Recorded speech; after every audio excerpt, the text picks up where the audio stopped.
Cup season this year and finished second overall in the manufacturer series.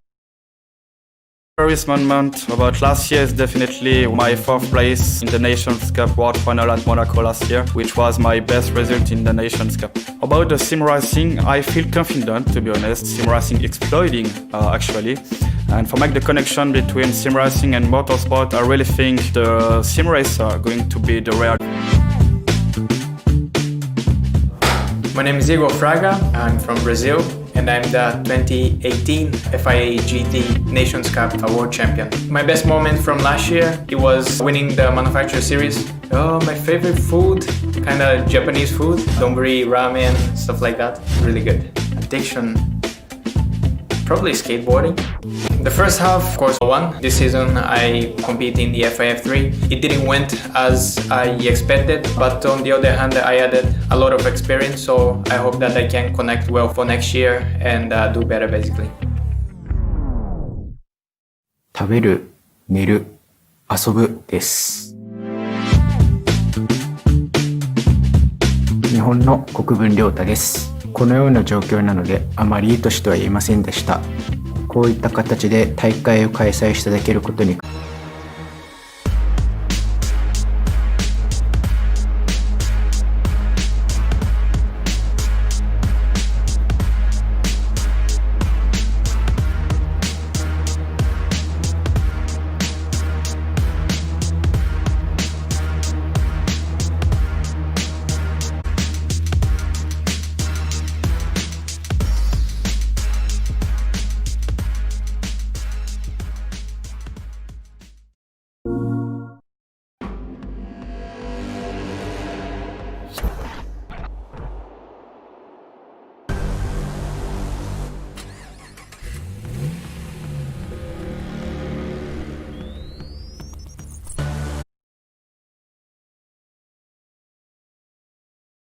I don't really like to compare myself to the other competitor, but I would like to say I'm French, I love baguette, and I try to be the fastest baguette on GT.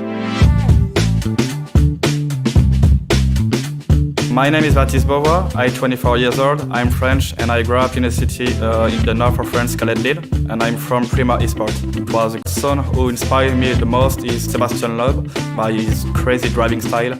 If I was an animal, I would like to be an orc. My goals for this year is, of course, to be the next world champion in both championships. Be focused on your goals, never give up, and don't forget to eat baguette. I don't know if you're going to in FIF3 it got quite busy, and just now that the season finished, I'm starting to focus back again in sim racing. For me, I missed most the contact that I had with the organization, with the players. You know, at the end we were quite like a family, so we really miss everything that includes 遊ぶです。日本の国分良太です。このような状況なのであまりいい年とは言えませんでした。こういった形で大会を開催していただけることに感謝し、精一杯頑張りたいと思います。私は他の人と比べるようなことはあまりしていません。世界各国の選手たちと会えないことや、会場独特の雰囲気を味わえないことです。グランツーリスモです。子供から大人まで幅広い年齢層の方々が楽しめるレースゲームであり、なおかつ様々なカテゴリーの車がレースをできる点です。これからどんどん盛り上がっていったらいいなと思っています。空を飛ぶ能力が欲しいなと思います。こんな私ですが、応援してくださっている方々に感謝し、精一杯頑張りたいと思います。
They're side by side. He's up the inside. He's so close. He's pushing it wide.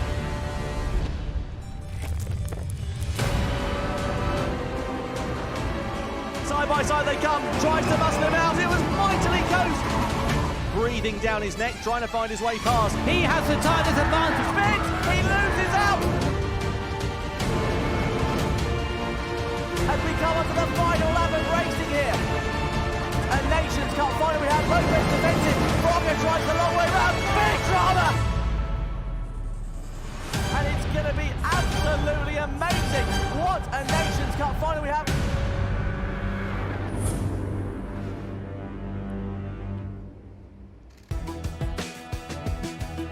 Hello viewers and welcome to the FIA certified Gran Turismo World Finals 2020.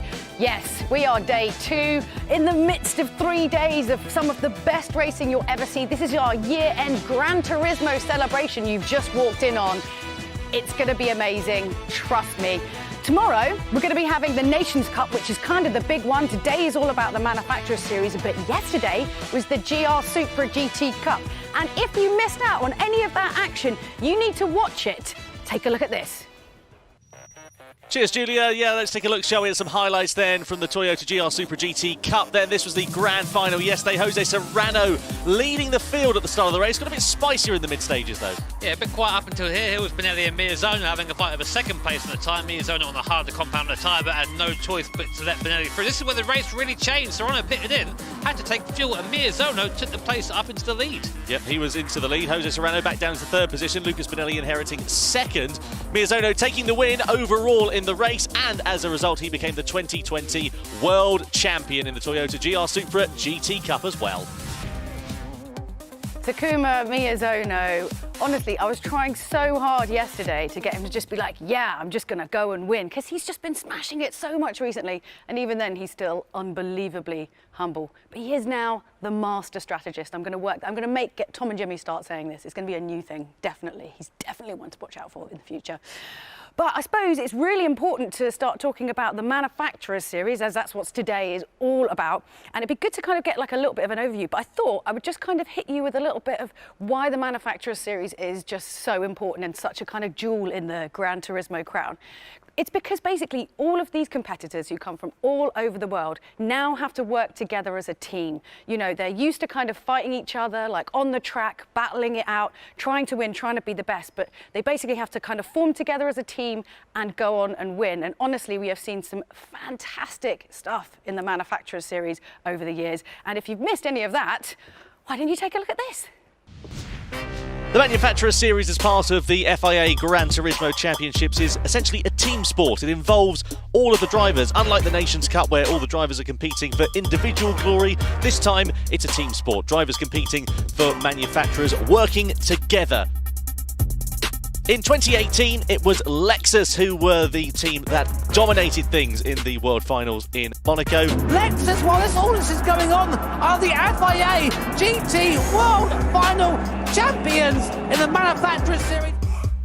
A year later, despite their best efforts to try and retain the title, it went the way of their fellow Japanese marque, Toyota. Toyota, 21 races, 6 World Tour events, and they are Manufacturers Series champions of the world! In Sydney, though, things turned once again. BMW, the German manufacturer, ending up on top. They have a good advantage going into the World Final in 2020. And that's it. BMW and Coque Lopez will take the first win of the year here in the World Tour at Sydney. Across the line they go. But is that going to be enough for them to sit at the top of the table this year? So you are all caught up with the past 3 years of just what's been going on with the Manufacturers Series. So when you watch all of the races today, you can fully get all the gossip and then the sensation behind it all. So you can enjoy it all the more. I mean, that's really what it's all about.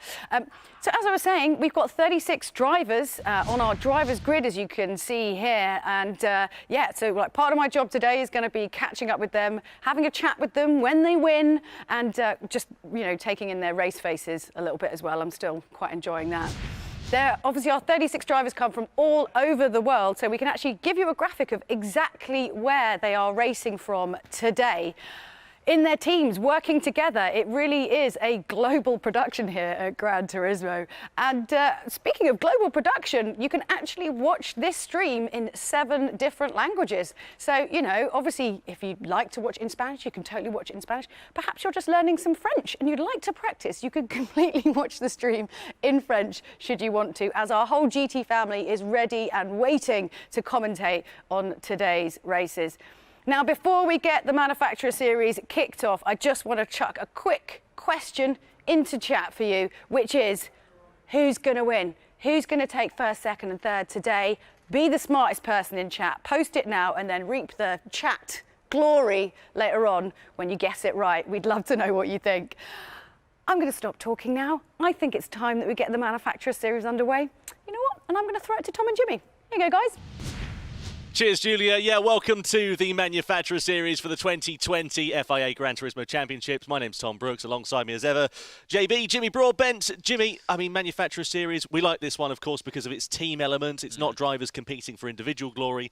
They're looking out for each other. It's always been my favourite series, this one, just because of that, the variety. It isn't just one fast driver, it's a proper team effort. And if you're the weak link, then you're going to get a bit of a shouting at by your teammates. And we've seen that before as well, so hopefully none of that this time. Yeah, absolutely. Slightly different format, though, to what we're used to seeing in our World Tour. No 3 drivers in the final race, we've just got 1 driver competing. Let's have a look at the competition format. So you can see 12 teams in the Manufacturer Series, the official partner teams being Toyota and Mazda also competing.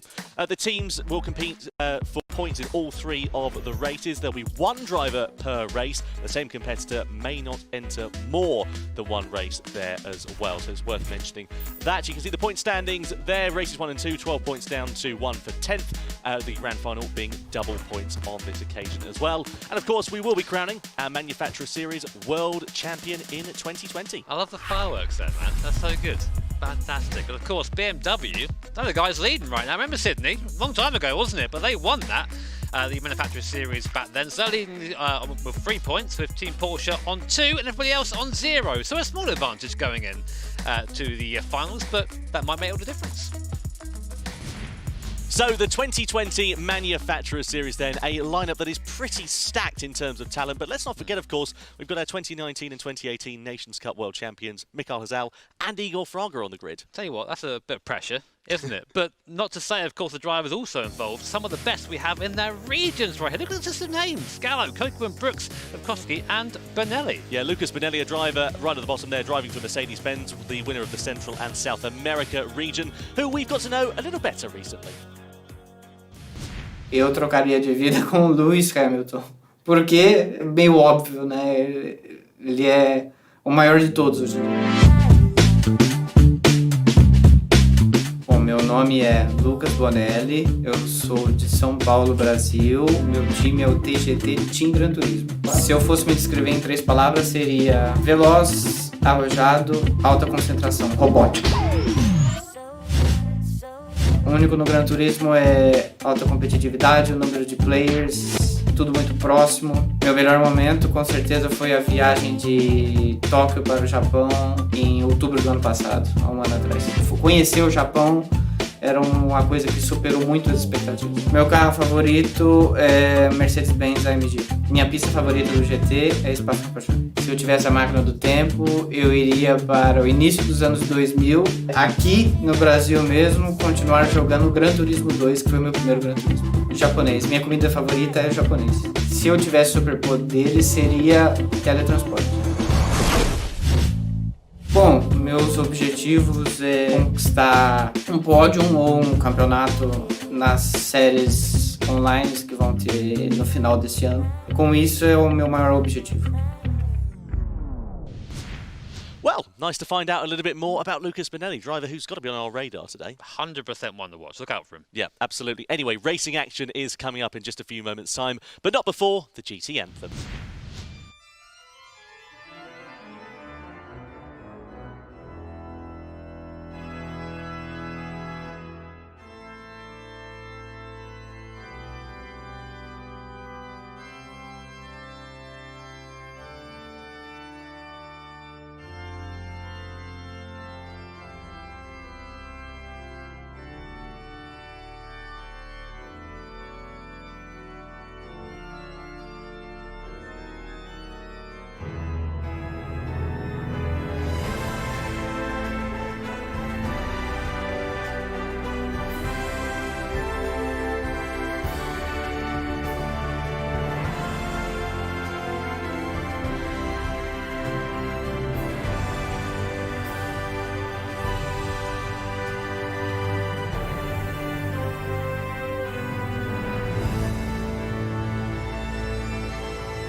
Well, if the GT anthem didn't get you pumped up for racing, I'm not quite sure what's going to with these boys. Anyway, race 1 coming along the way in a few moments' time, but let's take a closer look, shall we, at exactly where we're going to be racing ahead of the Manufacturer Series. We're back at Sardinia, once again, one of our favourite tracks to use in the FIA GT Championships, and a favourite amongst the drivers for good reason as well. Yeah, good overtaking spots around here. Of course, it's been host to a little bit of drama in the past as well, but at T15 all the way back in one of our World Tour events at Germany. As you can see, 15 laps around here in the Group 3 cars. Racing soft and medium tyres both have to be used at least once around here. So a little bit of strategy involved, but the name of the game basically is stay on the softs.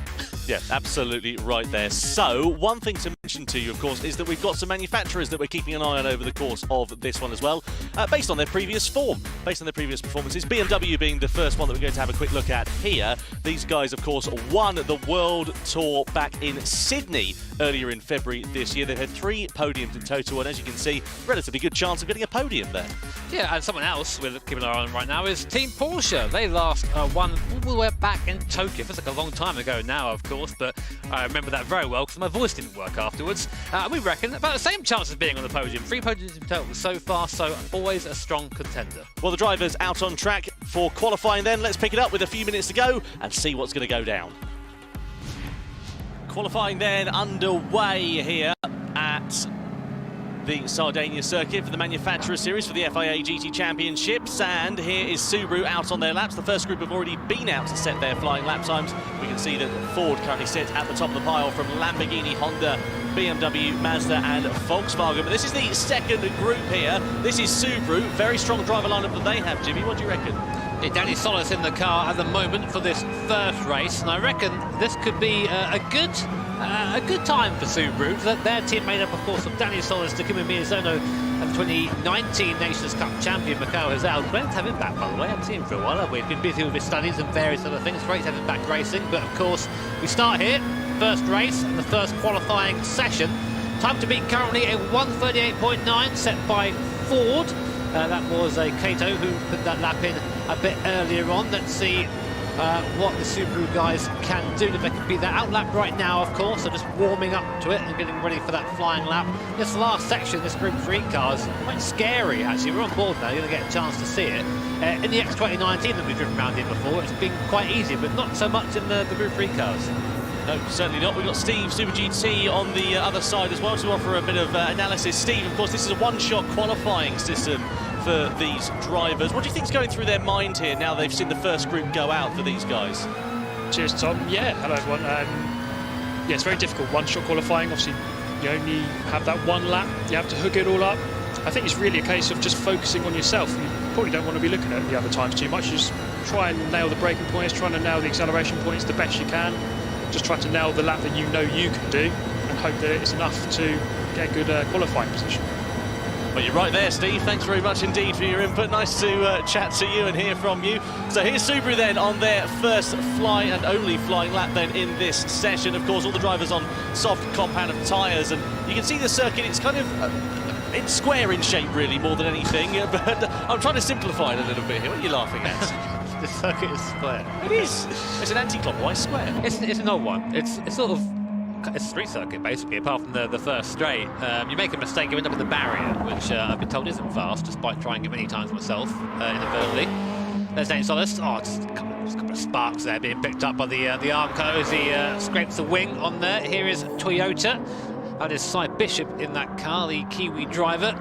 Never really been a qualifier, has Cy, but I say that right now he's actually up on Ford's best time. We know that Ford is very quick in a straight line, though, so would have had a very strong last sector. Certainly would be. Just one point to mention about Toyota as well. Last minute change in drivers. Adriano Karatza was actually supposed to be behind the wheel for qualifying. Technical issue delaying his charge, meaning that Cy Bishop is now behind the wheel. So I wonder what that is going to mean for them in terms of their qualifying position here. As you said, Cy not necessarily the quickest driver in qualifying trim, so I wonder whether that will hinder their group position as a result. Audi right now, that is Emily Jones out in that car. Meanwhile, we come back to Subaru as Danny Solis finishes off his qualifying lap. Not looking too good. 4 tenths off the pace at the moment coming into the last sector. That Subaru historically has been quite quick on the straight, so it might get a bit of time back here. cuts the timing beam. Time is a 1:39.6, a 6/10 shy in the end there. Good enough for 5th provisionally. Here comes Cy Bishop actually up on that time in the Toyota. Just 2/10 shy this time. What's he going to do? Probably a low 39 at this pace, comes across the line. The time is a 1:39.4. Puts him up to 5th to place the Subaru. Nicely done there for him. Now what about Citroen? 0.2 of a second adrift, nearly 0.3 for Andrew Brooks, the Canadian driver behind the wheel. He comes over the line, then what can he do? And he goes into 5th quickest then, so not bad at all for Citroen. Now Porsche a little bit quicker at the moment by the looks of things. They come over the line, go 3rd fastest, so provisional head of the 2nd row then for Subaru. Audi with Emily Jones behind the wheel, half a second off as it sits in the 3rd sector, and it's not going to be anything to write home about as she comes over the timeline, only 9th fastest. Now Mercedes-Benz, they're up. This could be pole position here then. Behind the wheel of that Mercedes is Luca Bonelli, and he comes over the line to snatch pole position away in his only flying lap. Fantastic drive there from the Brazilian. Yeah, and that Mercedes team well and truly stacked. Bonelli, Lukowski and Beauvoir there taking that, but that's everyone across the start-finish line. That's going to be, I think that's that done. There are some people still going around for another lap, but I think that is qualifying over. Mercedes taking pole position. Absolutely, so that is how the grid lines up. Then it will be Mercedes and Ford on the front row, Lamborghini, Porsche on row 2, Honda, BMW row 3, Citroen, Toyota row 4. Then comes Subaru and Audi on row 5, and Mazda and Volkswagen on the 6th and final row of the grid as we conclude qualifying in the Manufacturer Series. So we now know how the grid is going to line up ahead of race 1 for the Manufacturer Series. Let's find out what the result is going to be. We're about to go racing in the 2020 FIA GT Championships.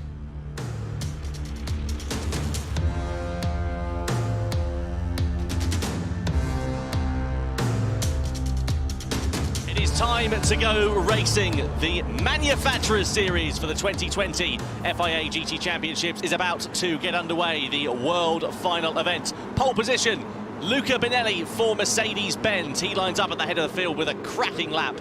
Toshiro Kato, the Japanese driver for Ford, is alongside him on that front row of the grid with Lamborghini's Dan Holland at the head of row number 2. Alongside the Australian is Porsche. Matt Simmons behind the wheel, an all-Australian 2nd row.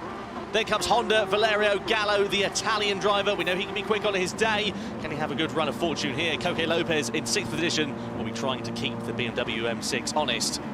Then comes the Citroen of Andrew Brooks in P7. And alongside the Canadian is Cy Bishop, the New Zealand, the Kiwi driver in the Toyota GR Supra. Then comes 9th place, Danny Solis, the American driver behind the wheel of the Japanese Mark, with Emily Jones, Audi in P10. P11 is Mazda, Fabian Portilla, the Chilean driver behind the wheel. And alongside him is Volkswagen and Donovan Parker completing our 12-driver strong grid. So, Jimmy, you're one to watch for this race. It's got to be Mercedes, right? Yeah, it's got to be. Bonelli at the wheel of that Mercedes-Benz, of course, hot off the 2nd place in the GR Supra Cup as well. That entire team is stacked, but also keep an eye out for Honda as well, because Valerio Gallo at the wheel, that very, very strong in the online season. He won't be happy at 5th place. Look for him to move up. Just a look at the tyres as well. Mercedes-Benz, they're opting for the medium tyres to start with. Ford, Lamborghini and Porsche, as you can see, going for the soft compound. They're going to try and get themselves ahead of Luca Bonelli in the Mercedes as soon as they possibly can, and hope that Bonelli falls a little bit down the order with the pace difference. Let's see what is going to happen then. We've got 15 laps ready to come here at the Sardinia Road Track A layout. We're about to find out what is going to happen in the first of 3 races here today. Mercedes-Benz on pole position, Ford alongside them, Lamborghini and Porsche ready to try and take advantage as well. But we get the world final for the 2020 FIA GT Championships. The Manufacturer Series is underway then here at Sardinia as the field comes over the line and over the crest of the hill for the first time and down towards that very tricky first corner. Lamborghini already in the slipstream of Ford. Ford having to go defensive then. Lamborghini opted to try and go towards the outside. Mercedes-Benz as well, getting very, very close along the defensive. Bit of a wiggle there for Ford out of the first corner as they all come cascading through these S-bends. They're going to flick it into the left-hander in a few moments' time and go hard on the brakes. Things might settle down for just a few moments through there, but everybody keeping their nose clean through the first corners. Luca Bonelli, for now at least, just holding on to the race lead. Yes, it's very important for the guys on the soft tyres to get by Bonelli and that Mercedes-Benz as quick as possible. They're just going to be held up by Bonelli on that medium compound in front, so They're going to try, if I were them anyway, not fight too much between themselves and just focus on catching that Mercedes. You see there's a little bit of a fight coming onto this back straight, and it's giving Benelli a little bit of breathing room at the front of the field right now as the cars train up towards this tight left-hander. Heavy braking zone, it's one of a great place to overtake if you fancy it. Ford having to defend the background. Valerio Gallo going for the overtake on Porsche for the left-hander, squeezes up the inside, gets the move done. Porsche out wide, has to lift to avoid the barrier, and that is Gallo in the Honda up to 4th position. Matt Simmons getting duffed up there then in the Porsche, so down into P5 for the German marks, and work to do then clearly for them, especially on the soft tyre. That is not where they'll want to be. Now we're about to come into the final series of corners here, and we're about to come onto the longest straight on the circuit. That could be the opportunity that Ford have been looking for. Bit of a wiggle out of the penultimate corner there for Mercedes-Benz and for Luca Bonelli. Is that going to allow Ford to close up? Of course, they're punching the hole in the air, is the Mercedes-Benz at the moment. Ford, meanwhile, are taking the advantage of the slipstream, but are they going to be able to do anything? They're not quite close enough as it stands at the moment. Meanwhile, Porsche are ready to attack against Honda. Side by side we go down towards the first corner. Honda on the inside, Porsche trying to go towards the outside as we go down in towards T1. Honda just about able to defend from Matt Simmons then. Gallo just holds firm in P4. Yes, at the moment these guys are fighting. Oh, big time, very late move there from Gallo. Reacted, I think, to Matt Simmons and to the left-hander. The stewards might take a look at that, I'm not sure. They're allowed one move, but it's a bit late for my liking. Right now on board with Matt Simmons into that Porsche. Great driver's eye view of what you see in one of these races. There in front of us is Gallo in the Honda NSX. Left-hander coming up now.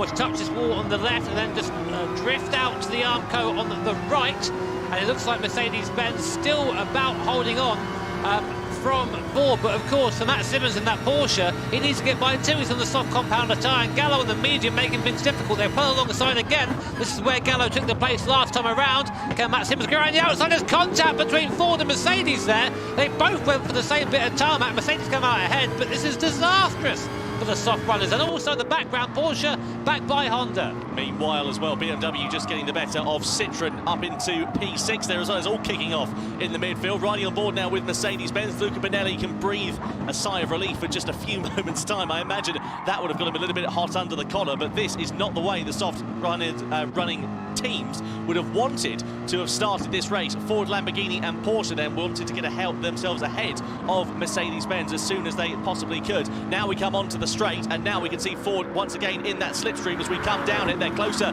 than they were last time around. Mercedes-Benz are going to be wise to that. They pull to the inside and try to defend their line. Ford going towards the outside though. They're going to have more grip under braking, and they take the lead away from Mercedes-Benz. So Ford now leads the way, and it's Toshiro Kato, the Japanese driver who's behind the wheel, that is now out in front. Finally, that needed to happen at the start of the race. So right now it's still very much an advantage to Mercedes because Bonelli managed to hold them up for 3 laps on that medium tyre. We'll have to see how that sort of comes around when he starts making his pit stops. Lamborghini there now getting a lot closer after that little bit of fight. Dan Holland, of course, in the car for them at the moment, making advantage of these guys having a bit of a fight, managing now to get onto the back of Bonelli in the Mercedes. Now we'll have to draft all the way up the hill. Here's the replay, by the way. Oh no, sorry, we've gone back to live. We're going to replay them, but here is on board. Let's see if he goes for the same lunge we've seen a couple of times. He's go for the lunge up the inside there, but then he sort of goes in the middle of the road there, defends, late on the brakes. Oh, you always cringe a little bit when you watch that. He went in a bit deep, and there you go, Bonelli sideways on exit, just determined to keep the cars behind him for now. But if he does that too much, Tom, he's going to lose out to Kato in the Ford. Look at Matt Simmons as well in the Porsche. He's really closed up that gap. He goes offline, as you say, but he has closed that gap down. It was 7/10 of a second at the start of that lap. It's now down to 1/10 of a second. So Matt Simmons, the man, definitely on the move. Now he's got himself ahead of Valerio Gallo, riding on board with the Australian driver then. As we come out of the penultimate corner, we're going to go through the right-handed kink as these drivers come through onto the start-finish straight once again. And let's see what's going to happen then, because this is where it's going to be crunch time here for these drivers with the slipstream then. Riding on board here with Matt Simmons. Look though at Lamborghini. Look at Dan Holland pulling to the side of Luca Bonelli. Side by side they come on to the start-finish straight once again. Lamborghini going to have more grip under braking. Exactly the same move we saw from Ford last time around. Lamborghini, the Italian mark, now through into P2. Down to you, Steve. Yes, so the soft tyre should be about 0.7 of a second quicker per lap. So the 2 laps that Mercedes held everyone up is slowing everyone else down by that much time. So it's actually quite an interesting strategy, quite a clever one from Mercedes actually to go on the medium, because usually from the front you're going to lead with the best tyre. So 1.5 seconds maybe lost by Ford and Lamborghini in those first couple of laps. Might not sound like a lot, but with these races so close, that could be pivotal at the end of the race. Mercedes there running a little bit close to the barrier. Benelli now starting to maybe feel the pressure of the cars behind. We're on board Matt Simmons there. Now it's his turn to try and get by the Brazilian driver. Will he have a stab up the inside here? We've seen it happen a couple of times. Oh, a little bit late on the brakes. Benelli getting a little bit of help into that. I think it's the second time on the row he's had help into that corner now. It's probably thinking, come on, mate, I'm doing my best. But look who's still there lurking in the background. That is Valerio Gallo. He is the only other person here on the medium compound of tyres. So really his race technically is with Benelli and not with these guys around him. You think ahead a little bit, but as Steve said, it's been a good start from Benelli, and interesting to see someone adapt a different strategy from the start here.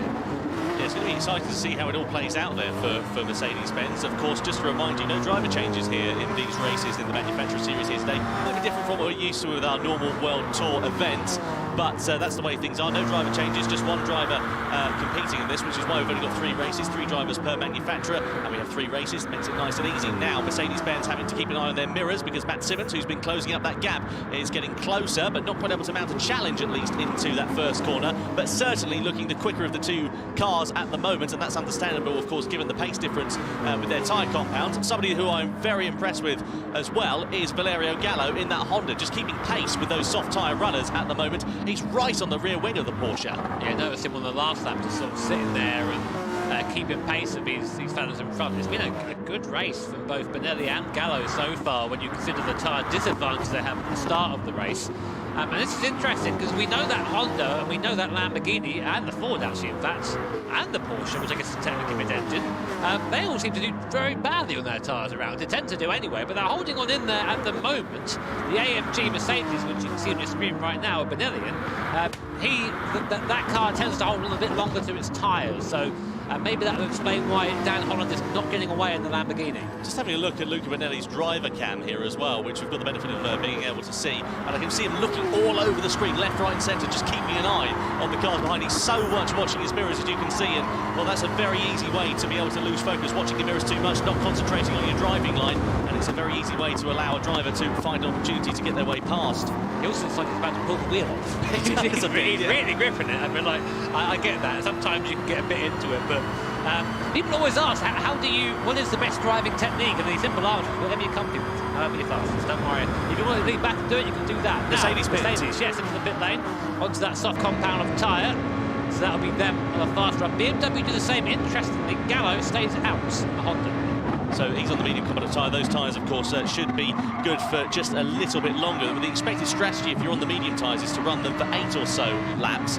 The expected time if you start on the strategy, if you start on the soft tyre, is to run them for 7 or so laps, but coming in a lap sooner there for Mercedes-Benz and also for BMW then at the start of lap number 6. So that'll be interesting to see how it all plays out then for them. But now Porsche have got Lamborghini in front of them as well, with Dan Holland looking very close indeed. And certainly this is some good pace in the opening stages here from Matt Simmons, especially given they were a bit duffed up in the first few laps. Now, just on tyre wear, there's some nice little documents here that tell us what's going on. The soft tyre was expected to really go about to lap 7 at the best. Sorry, Tom, it seems No, I was just thinking in the background there, it's Citroën versus Toyota. Those two were going side by side for 6th position. Look at this, here we go. 3 wide, Subaru on the inside, Citroën in the middle, Toyota on the outside. Subaru try to outbrake them, Citroën go the long way round the outside. Can they manage to hold their way through? Subaru up into 6th place, Toyota demoted down into 7th, and look in the background as well because Audi are ready to join the party here. This is getting very exciting and quite tasty in the midfield. All of these manufacturers on the medium compound of tyre, but this is a great scrap for position. Citroën somehow emerging on top, and crucially, all 3 drivers going 3 wide at one point, staying in the right direction. What happened? Well, I mean, just looked away and suddenly the cars descend into the left-hander. As you say, Citroën, Andrew Brooks there. Andrew Brooks, someone who's had all the bad luck in the world, it seems, in pretty much every competition, but he's doing okay right now. Honda into the pit lane as, oh hello, we've got a fight for second and third here. Porsche, that's Matt Simmons, and Dan Holland, long-time rivals, these guys. Simmons looks around the outside, can he make it work? Oh, Dan Holland runs him out of circuit there. Maybe a little bit cheeky. But we'll see if the stewards think so, but I think that's just hard racing, in my opinion. And Gallo out the pit lane now, importantly, about 2 seconds behind Benelli on that soft compounder tyre, who pitted a bit early, got a bit of an undercut, but of course that means towards the end of the race, his tyres will not be as fresh. It's going to be interesting to see how that plays out then for Mercedes, and crucially how good Benelli's tyre management is going to be here. Riding on board still with Matt Simmons and Porsche all over the back of Lamborghini, and I can imagine there won't be much love lost between himself and Dan Holland after that incident at the last lap that we saw, so it's getting pretty spicy between these guys. Meanwhile, having quite a quiet race out in front as it stands so far, Toshiro Kato, not really been mentioning him since he got into the race lead, but the Ford now 1.6 seconds ahead of the squabbling duo for second position of Lamborghini and Porsche, and doing a good job out there so far. And what I was saying before the guys went crazy and took attention away from the tyres is the soft tyre really, the guys think is good enough for only about 7 laps, and then 8 laps on the medium tyre. That's what people think is going to happen with strategy here. So we expect a flurry of pit stops soon from the soft compounder tyre. I wonder how long Kato at the front of the field can make that soft tyre last. I think we're seeing Dan Holland and Lamborghini starting to get onto the gain a little bit and take Matt Simmons with him in that Porsche. Yeah, and Matt Simmons coming in as well. No surprise there really, because he doesn't start losing time before too long there. So goes on to the medium compound of tyre. Just to mention, these drivers don't have to worry about fuel in these races. They should be absolutely fine to be able to run it from start to finish, given the duration. Just something that's worth mentioning. Citroen also coming in from the medium to the soft compound of tyre. This is lap number 7 out of 15. We're coming towards the halfway stage now. Where are Porsche going to emerge? Behind Luca Benelli and behind Mercedes. Where's Gallo? Just behind them there as well. So they get ahead of Honda, which is good to see. So the strategy hasn't worked out there thus far for Valerio Gallo and for Honda, but it's worked out quite nicely so far then for Matt Simmons and Porsche. That's going to be great for Benelli in front, because now he's got a bit of a roadblock between him and Gallo, who was chasing him. Gallo really trying hard through there, getting the NSX sideways. Oh, and look at the exit speed compared to that. Nice warm-up temperature soft tyres versus cold medium tyres. And Matt Simmons doing his best to try and hold him off, but to no avail. Porsche has to concede the place to Honda there as Gallo dives up the inside. But now he'll be giving the draft to Matt Simmons coming up the hill. That Porsche's no slouch in a straight line, putting back alongside the Honda. They're going to be 2 abreast coming into the left-hander at the top of the hill here, but Honda and Gallo have the line on the inside. It should be a fairly easy defensive move. It is. Gallo holds position for now, but Matt Simmons definitely not about to give up. Lovely, great racing here from these drivers. Steve, what do you make of things so far in terms of the strategy? We've had a few drivers and pretty much everybody making their pit stops. Ford and Lamborghini, the only teams left to pit. Yeah, I'm just looking at the gap between Ford and Mercedes. It takes roughly 13 seconds to do a pit stop. At the moment, the gap is 13.5. So if they were to come in right now, it's going to be really, really close. Right on cue, Steve. Nice work. Good. I'll ask you for the lottery numbers next week. So they come into the pit lane then onto the medium compound of tyre. So Toshiro Kato and Dan Holland then into the pit lane onto the medium. Where are they going to emerge? You would imagine that Luca Benelli is going to be in front. And indeed, oh no, hang on a minute. This is going to get very close indeed. So they're going to come out side by side. There's a good amount of closing speed, and it's just enough then for Luca Benelli to take over the lead. But Lamborghini down to 3rd. And that's what Benelli was doing at the start. That's what the holding him up at the start of the medium tyre has done. He now has clear air, a gap of 1.3 seconds and a better tyre. It's now going to take a lot for Mercedes to lose this race. This is very exciting indeed then. So lap 9 out of 15 we're on. Mercedes with the softer, quicker compound of tyre on. The only disadvantage that they have is that their tyre is going to be a little bit older towards the end of this. We'll come back to that in a few moments' time, because here's Valerio Gallo versus Dan Holland. Honda versus Lamborghini. Honda on the inside of Lamborghini, and Honda now past Lamborghini through into 3rd position. Lovely driving there from the Italian once more. Is Dan Holland going to have anything in the locker to try and retaliate? You'd imagine it's going to be quite difficult given their difference in tyre compound, soft versus medium. Advantage to Honda at the moment, but we know that Dan Holland doesn't take things lying down, and we have seen in this race that he can get his elbows out and isn't afraid to get down and dirty with this, but he now has to relinquish it. But here we go then with Toyota and Cy Bishop and Subaru and Audi and Citroen. This is a continuing theme over the course of this race in the lower half of the top 10, and it's getting very tasty once more. It looks like Emily Jones is the driver on the attack here.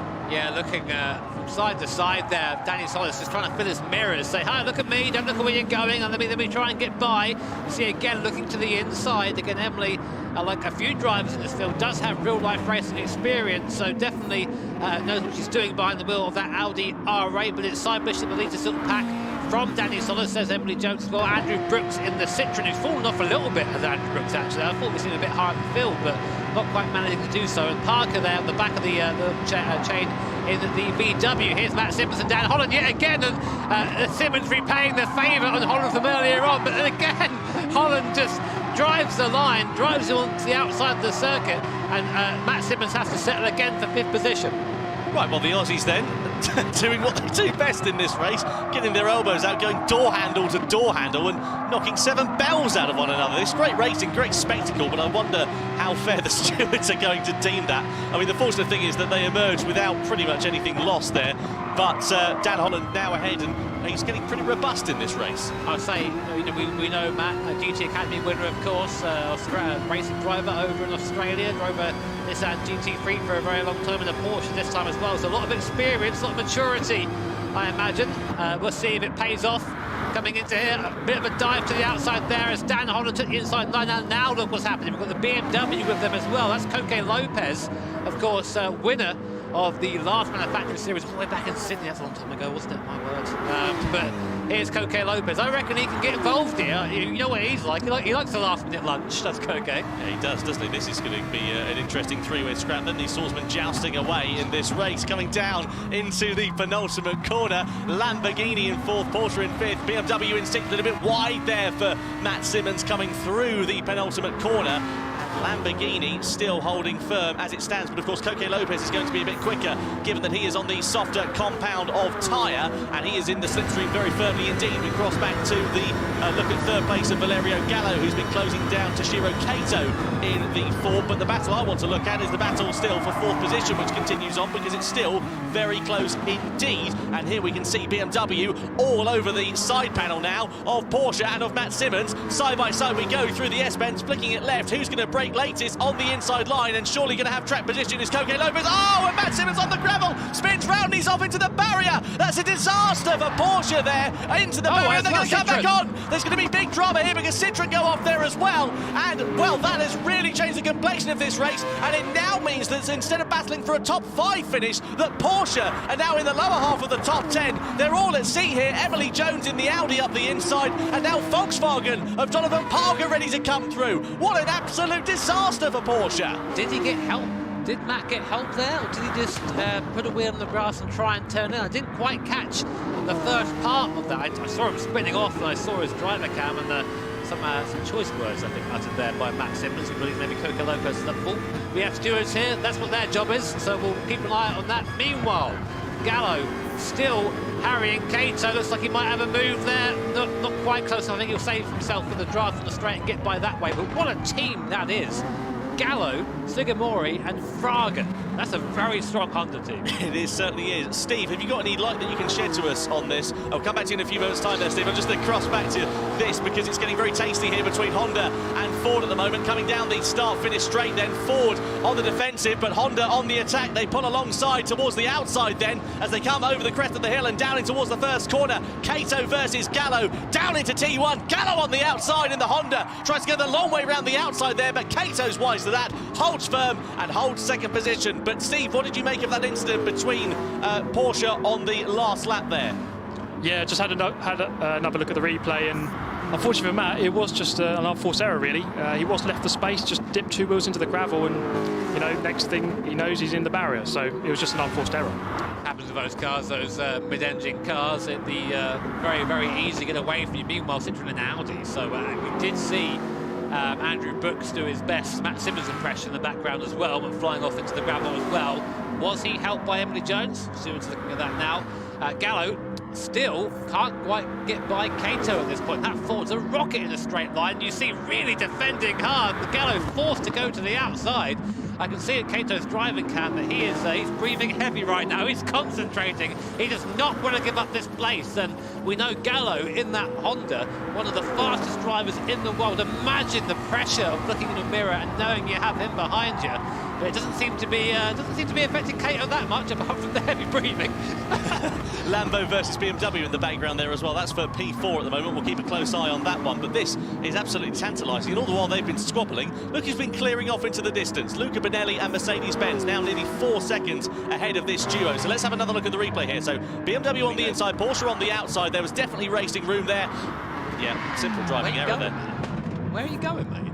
Like, that's not the line. You just drove on. I've seen a couple of drivers, they dip the wheel in there, don't they? Come back to that in a moment, Jimmy, because here we go with Ford versus Honda again. Sorry to cut in front of you. Honda on the outside once more. Kato not giving any racing room there between those guys. Absolutely no love lost between them. This is very exciting indeed, but still Ford holding firm. Yeah, keeping it there for now. And again, see, that's what I meant. They dip a couple of tyres into the gravel on turn in there, so that's maybe just the line, but Matt went a little bit too wide. BMW and Lamborghini now. Coco Lopez on that soft tyre, looking to move up a bit more.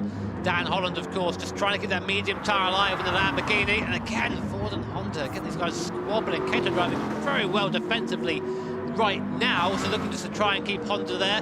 Again, this is the best opportunity Rio Gallo has. He can stay in the draft for a while, get the extra speed, then try and make something work. We know that Kato's going to go defensive here, so maybe force him to stay shallow, force him to stay tight, and then at the last second pull out. But you see Kato just sort of drives to the outside. Very, very, very good defensive driving. Very good.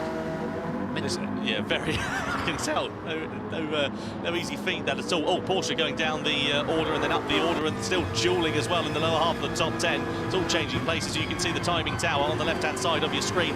Honda with Valerio Gallo definitely with a pace advantage, but great defensive driving from Kato. Here's an opportunity then for Gallo. Sends it down the inside of the penultimate corner. Up the inside he goes and through finally into second place there. Nicely done for Valerio Gallo as we see him moving up into P2. And Ford will come back here. Kato actually, I think, let that happen because now he's going to have the draft. He goes, all right, if you want to overtake me that, I'm going to just drive by you. But very firmly shut the door, did Valerio Gallo there. Kato onto the grass. He's got the medium tyre, so he won't quite have the same stopping power as that. He's going to try around the outside anyway. Is he going to make it work? No, he won't.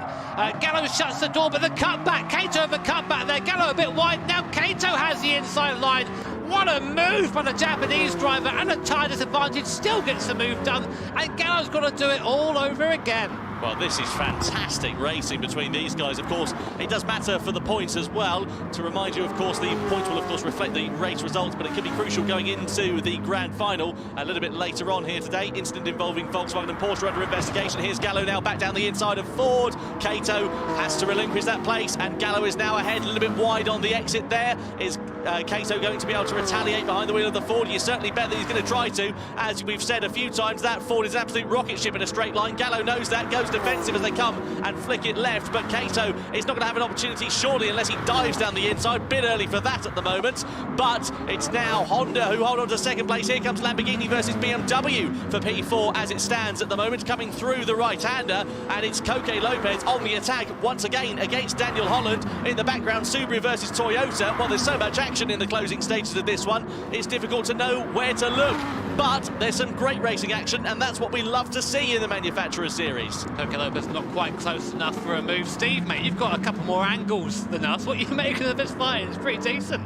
It's a really good fight. I think the battle for second is really good because the Honda doesn't have the straight line speed, but the Ford GT is really good. So it's a battle of handling versus top speed, as you're going to see right now. Yeah, cheers there, Steve. Meanwhile, let's look at this. Here comes Honda versus Ford once more over the timing line. We're starting the final lap here in race one of the Manufacturer Series. Ford to the outside, Honda again to the inside. Kato, a demon on the brakes. Absolutely fantastic from the Japanese driver. Back through into second at the start of the final lap. And Lamborghini versus BMW still going on once more. Holland defends in the Lamborghini, not quite able to get past. It's Coque Lopez still in P5. I've got no idea how Kato is taking this fight to Gallo. That car is going to be a lot more difficult to handle on those warm medium tyres. A bit of a slide there from Dan Holland, and the Lamborghini keeps Coque Lopez here for now. Again, Honda and Ford in the fourth brand new picture still going at it, and it's going to be the last chance really for Gallo to get a move done up the hill here. Let's see if he can get it done. So coming then through the right-hander and over the crest of the hill then, is Gallo going to be able to do anything to get himself ahead of Kato? Is Lopez going to be able to get himself ahead of Dan Holland in the Lamborghini? Look at the defensive line once more from Kato.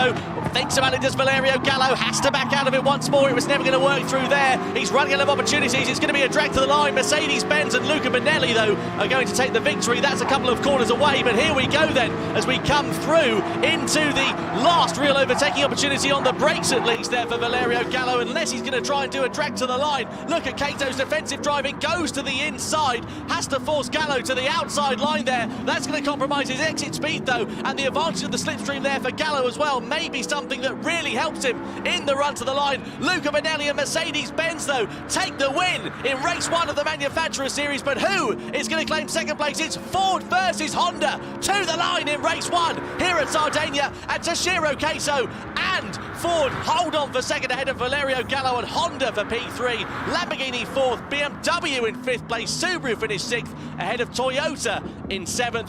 What an absolutely fantastic race, though.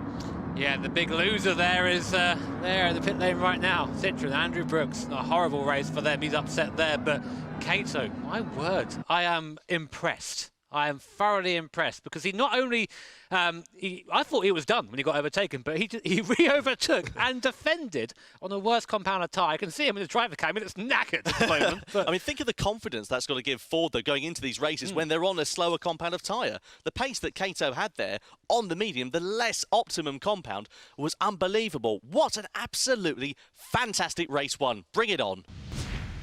Well, if race 2 is going to be anything like race 1 was, it's got a lot to live up to. I'm really looking forward to that. We're at the Red Bull Ring in just a few moments' time for the continuation of the Manufacturer Series for the FIA GT Championships.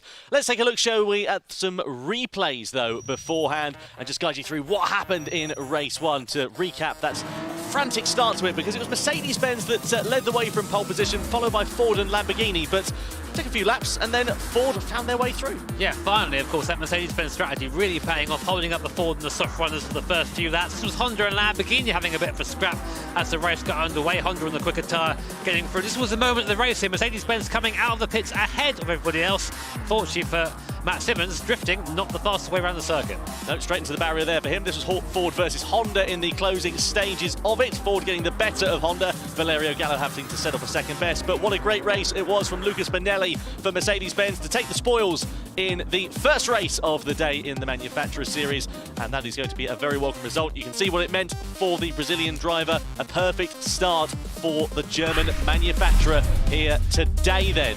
So let's take a look, shall we, at the race 1 results. So it's Lucas Bonelli who sits at the top of the pile for Mercedes-Benz, followed by Toshiro Kato, Valerio Gallo, also on the podium. Then Lopez, Holland, Solis, Bishops, Jones, Parker, Portilla, Matt Simmons and Andrew Brooks down there for Citroen. What a shocker of a start the French Mark had. Yeah, worth noting as well that Holland was awarded a 2-second penalty after the race, which dropped him behind Coque Lopez, so 1 less point for him. So standings after the first race, Mercedes-Benz lead from Ford from BMW, of course, definitely benefiting from those 3 points they picked up from the World Tour. Then Honda and Lamborghini make up 4th and 5th. So plenty of work for some manufacturers to do. A great start for others, but we know how quickly this can change, right? Well, I mean, double points in the final round, that's the one they're all going to be aiming for, but if you can get a few points along the way, can't it? No, certainly can't. Well, really looking forward to seeing how these drivers are going to be getting on here for the remainder of the Manufacturer Series. But in the meantime, before we get race 2 underway, let's head down to Julia then, who's with our race 1 winner, Lucas Bonelli. Hey, Lucas, how are you doing? Tudo bom, e vocês? Good, no one ever asks me. Yeah, I'm fine. So I just thought my first question was, was it your strategy from the very, very start to opt for the medium tyres so that basically it ruined everybody else's soft tyres? Sim, a minha estratégia desde o início era largar com os pneus médios para aproveitar os outros oponentes que estavam largando de soft, evitar as disputas e estar utilizando o slipstream deles. So, well, I mean, it was a great strategy that definitely paid off, so well done. I guess one thing I'd like to know, obviously, doing the Manufacturer Series, how difficult is it now to just watch the rest of the races? Because you just have to watch them do all the rest of the work for you. Is it hard? Sim. Teremos corridas muitas corridas difíceis ainda, mas acredito nos meus companheiros que terão bons resultados. Fantastic. Oh, well, look, thank you so much for talking to us. Go and relax now. Try and just chill out a little bit. And yeah, good luck to the rest of the team and all the teams going into the second race. But before we go into race 2, though, we have a wonderful message from Graham Stoker from the FIA. Well, I'm delighted to be here with you again. Such an exciting final, isn't it? With 40 competitors, 19 countries. And we're now 3 years into this strong relationship with Gran Turismo and our friends there. And it's such a success. But I have to tell you, during lockdown, with this pandemic, digital motorsport, sim racing has been so important to us. We've been so active in sim racing and digital motorsport, and Gran Turismo has been at the heart of that. I'm very proud of what's happened, actually. Hundreds of thousands of competitors around the world. So as I say, we're moving forward next year, I think, to an even stronger relationship, sharing more information. We want to be involved. We think this is the future, a way of identifying new talent, grassroots talent. Skills directly move across from sim racing into motorsport. So what a fabulous time to be here together. Thank you. Oh, so nice to hear from Graham there at the FIA about everything that's going to be coming and, you know, how we're going to be working together in the future. Makes me super hopeful and excited for next year. Now, we are just moments away from race 2, but even though we're kind of in the midway through this manufacturer series, everyone's eye is a little bit looking to the grand final, mainly because everything can get totally turned on its head. So we thought we'd pull Jimmy away from his desk, chuck him in a rig and get him to give us some tips and tricks for GR3 cars at Interlagos, because we might need the tips and tricks. Jimmy, please help us. How can we make it better? Yeah, these our manufacturer drivers always look to me for their driver guidance. So I'm going to try and do my best, help them out. We're in the Mazda RX Vision GT3 concept, mainly because it sounds awesome, rotary powered, of course. And we're at Interlagos, a circuit where I always say middle sector is the most important, but saying that, probably not. Let's try and link the whole lap together. So start-finish line, go for the right-hand side of the circuit. Look for that 50-metre marker just before you want to brake. Heavy on the anchors. Second gear, and then bring the car to the inside. Now, the important thing is to be nice and smooth on exit and get a good exit, because you come onto a long straight here, and any issue you have coming out of that the centre S there, you carry that issue all the way down towards T4 here, which you don't want to do. So, again, look to the right-hand side. It's a little bit of a run-off road here. You see it? There it is. We brake just before it. Don't be afraid to use the curb on the inside there. Be careful on the brakes. So don't release them too quickly, as I did just then. Otherwise, the car's going to rotate in a nasty way and make you look silly, or sillier in my case. So, again, T6. You want to try and hug the inside here, as you like your favourite granny, as Tom Brooks would say. Nice on there. Then down to second gear through the middle sector. Nice and tidy through here. This is where all the time is lost, and you can really wear tyres, especially if you're in a mid-engine car. This is front engine, fortunately for us, but those mid-engine boys will be struggling a bit through there as the race goes on. Last part of the middle sector now, just nice and neat and tidy. No need to rush through here. Just focus on being smooth. So you can take this corner down here flat out if you're me on the racing super soft tyre. I'm cheating slightly, but don't tell anyone, because I'll make myself look good. And now for the last corner. Again, similar to that coming out for centre S. Really important to get this corner right for the run up the hill, so don't do that. And then just run the car to the line of least resistance, we say, which is to come over to the left-hand side of the circuit. And instead of going all the way up to the outside, you want to come to the inside here. Qualifying start, come across the start-finish line. Going to be a 29 something for me. Oh no, it's not, it's a 30.2, so not a great time, Jules, but maybe that'll help you get round in the future, who knows? Oh, well, thanks, Jimmy. I mean, you didn't crash, which is probably the best thing that we could hope for. That was my fear. Just whatever you do, don't crash. Oh, well, look, thank you so much to Jimmy for those tips and techniques, so we can all improve, and maybe next year we're going to see you in the Grand Final Manufacturers Series. Yeah, speaking of which, I think it's just about that time. Why don't we go over to Tom and Jimmy to kick off race 2. You all good? You all right there? I'm not as fit as I remember being, man. Sprinted over from the sim rig. I mean, it's a good thing you're simulation driving, not actually out there in a Yaris, because you'd probably be an absolute puddle on the floor right now. Cheers, mate. No worries. Very Pleasure. fit. Goodness me. Anyway, let's not talk about Jimmy's perspiration. Let's go over and talk about race number 2 for the Manufacturer Series, because we're at the Red Bull Ring in Austria, a track that we absolutely adore, of course, formerly known as the Österreich Ring, later modified. It's been on the Formula 1 calendar on and off since the early 90s, or the mid-90s rather I should say. 4.3 kilometres long, as you can see. Here's the race details for you. Once again, we're in Group 3 cars, racing soft and medium tyres available for our drivers. We've got 17 laps here, 2 times fuel consumption, 6 times tyre wear, a rolling start, a short circuit, Group 3 cars. Gotta love it, haven't you? Yeah, big overtaking spots, T1, T3 and T4, long straights into sharp corners. For overtaking, no. But that's where you want to mount your attack. Use the draft all the way up and make sure you're in the right place at the right time. Team Mercedes, of course, are winners from the first race. We think they've got a 50% chance of being on the podium. So far, it's 100%. So this graphic is wrong. Who's done that? AWS. What about the next team that we're looking at then? That'll be Team Toyota. They have been very impressive over the course of 2020. Of course, last year's Manufacturer Series champions, as you can see on your screen. 2 top finishes, including 1 world title. They've had 5 podiums in total. And we reckon, according to that graphic, there's a 62.5% chance of them being on the podium. Well, they'll need to turn things around a bit in race number 2. Yeah, they didn't do that in race 1, did they? Certainly didn't. Goodness me. So then, with that said, let's get ready, shall we? And go over to qualifying. 5 minutes now remaining then of qualifying ahead of race 2 for the Manufacturer Series for the world final of the 2020 FIA Gran Turismo Championships. BMW, Lamborghini, Ford, Honda, Volkswagen and Mazda have all set their respective lap times. A one-shot Super Bowl qualifying session for these drivers, and the last of the competitors heading out onto track now on their warming up laps to start their only flying laps in this session. What do you reckon for this one here, Jimmy? Because it's a tricky old track, this Red Bull Ring. Yeah, very much a top speed circuit, this one. You need cars going to be quick in a straight line to make the most of the 3 massive straights here at this circuit. This Subaru is actually one of those cars, quite quick in a straight line. Well, it used to be anyway. I'm not sure what the balance is at the moment. But we saw Ford, of course, who were very quick down the straight at Sardinia. They're currently sitting in 3rd place. Right now, BMW, of course, on the provisional pole. That was Randall Hayward who set that lap. So if you are unfamiliar, we now have a completely fresh set of drivers in for race 2. The guys who've done their race 1, their job's done for the day. They can go get their feet up and I say watch calmly from the sidelines. Probably not. Chewing their fingernails to the bone, more like is what's going to happen. Yeah, Lamborghini with Matt Troncoso in 2nd position at the moment. Then it is the Ford of Adam Wilk in 3rd position. Here is the Subaru. That is being piloted by Takuma Miyazono at the moment. We know how quick Takuma can be. If you watch the GR Supra GT Cup finals very recently, you'll have seen some impressive performances from him. Now winding himself up to start this flying lap then. Super GT, Steve, you know this track particularly well. What do you think the key to being fast around the Red Bull Ring is?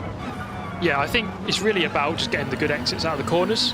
You've got long straights, as Jimmy said, top speed really matters. And it's the speed that you get onto the straights that really, really matters.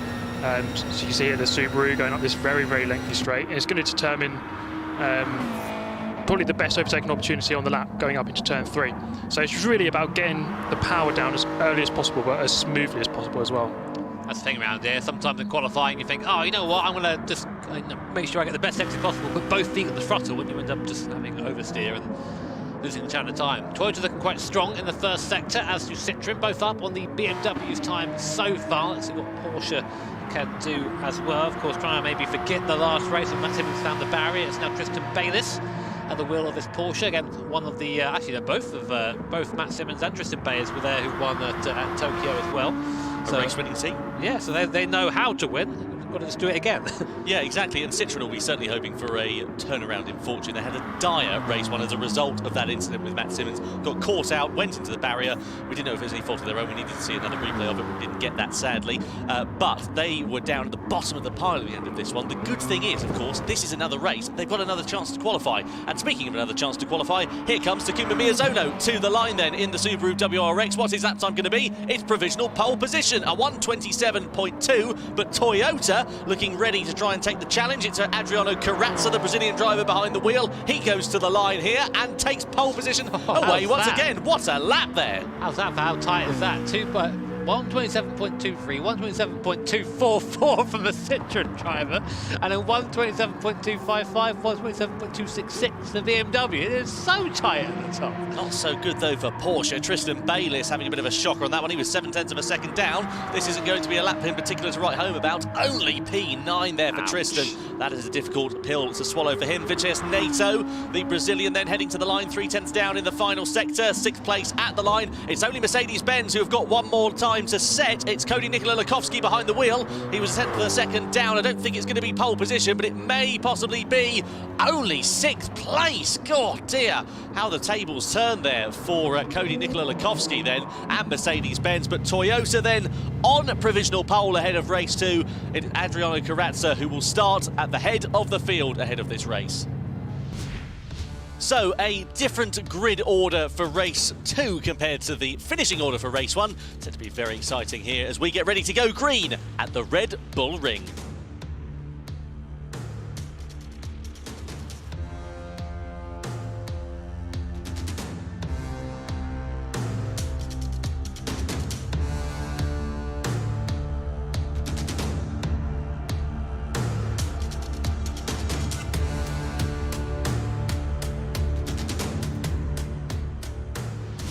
The Red Bull Ring is the venue.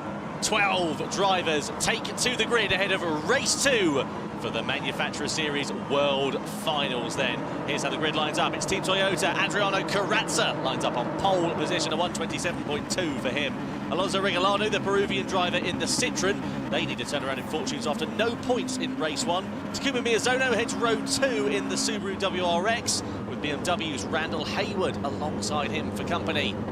Next row of the grid, it's Lamborghini, it's Matt Troncoso, who lines up in P5, the American driver, with Mercedes-Benz Cody Nicola-Lakowski for company. He needs to turn things around after a bit further down the order than they would have wanted to be. Vinicius Neto for Brazil for Audi lines up P7, and then 8th position is Ford's Adam Wilk from Australia. P9 on the grid, that is the Honda of Sugimura, the Japanese driver. And alongside him, it's the Volkswagen of Soma Esseri. And the final row of the grid is comprised of Porsche, Tristan Bayliss. Well, they will certainly be hoping for a turnaround in fortunes after their dire race 1. And J1 from Australia in the Mazda completes our 12-driver strong grid. Let's go over to Super GT for the start of this one. Steve, Toyota have qualified on pole position. They're on the soft compound of tyres. Are they the one to watch for this race? I would have thought so. They've got really good top-end speed, which is going to be crucial for defending against the horde of cars behind them. But you know, the top 6 were all within a tenth of a second of each other in qualifying, so it's just going to be ridiculously close. I can't really call it, to be honest. Well, let's see what happens. Cheers for that, Steve. So Adriano Carrazza then, who lines up on a pole position on the soft compound of tyre. Citroen also following suit with Alonso Regalado. The rest of the field, though, opting for the medium compound of tyre. And just to remind you, all the drivers must run both compounds of tyre over the course of this 17-lap race. Let's see what is going to happen then as we get ready for lights out. The drivers coming around the final corner then here at the Red Bull Ring in Austria. You see Group 3 cars that the drivers are competing in, fully fledged race cars, and they are set to make an absolutely phenomenal scene then. So race 2 of the Manufacturer Series World Final in Austria is underway as Toyota leads the field up the hill and in towards the first corner. Drivers weaving, trying to get some heat into their tyres as they come up the hill and through that first corner. Toyota and Adriano Carrazza leading the way out of that first turn, bit wiggly on the exit there for Citroen and Alonso Regalado out of the first corner, not losing too much time there, fortunately. And of course, Toyota are punching that huge hole in the air as they come up the hill through the left-handed kink of turn 2 and then into the heavy braking zone of turn 3. So everybody keeping it nice and clean through those first couple of corners, but Alonso Regalado really closing up on the braking zone into turn 3. Yeah, this is the best chance really for Regalado to do something at the start of the race while he's deep in the toe. So another effort maybe down towards the bottom of the hill here. T4 in the background, BMW having to defend from that Lamborghini who looked to the inside, but a contact there. Lamborghini forced their way through, the door was open, he pushed it open,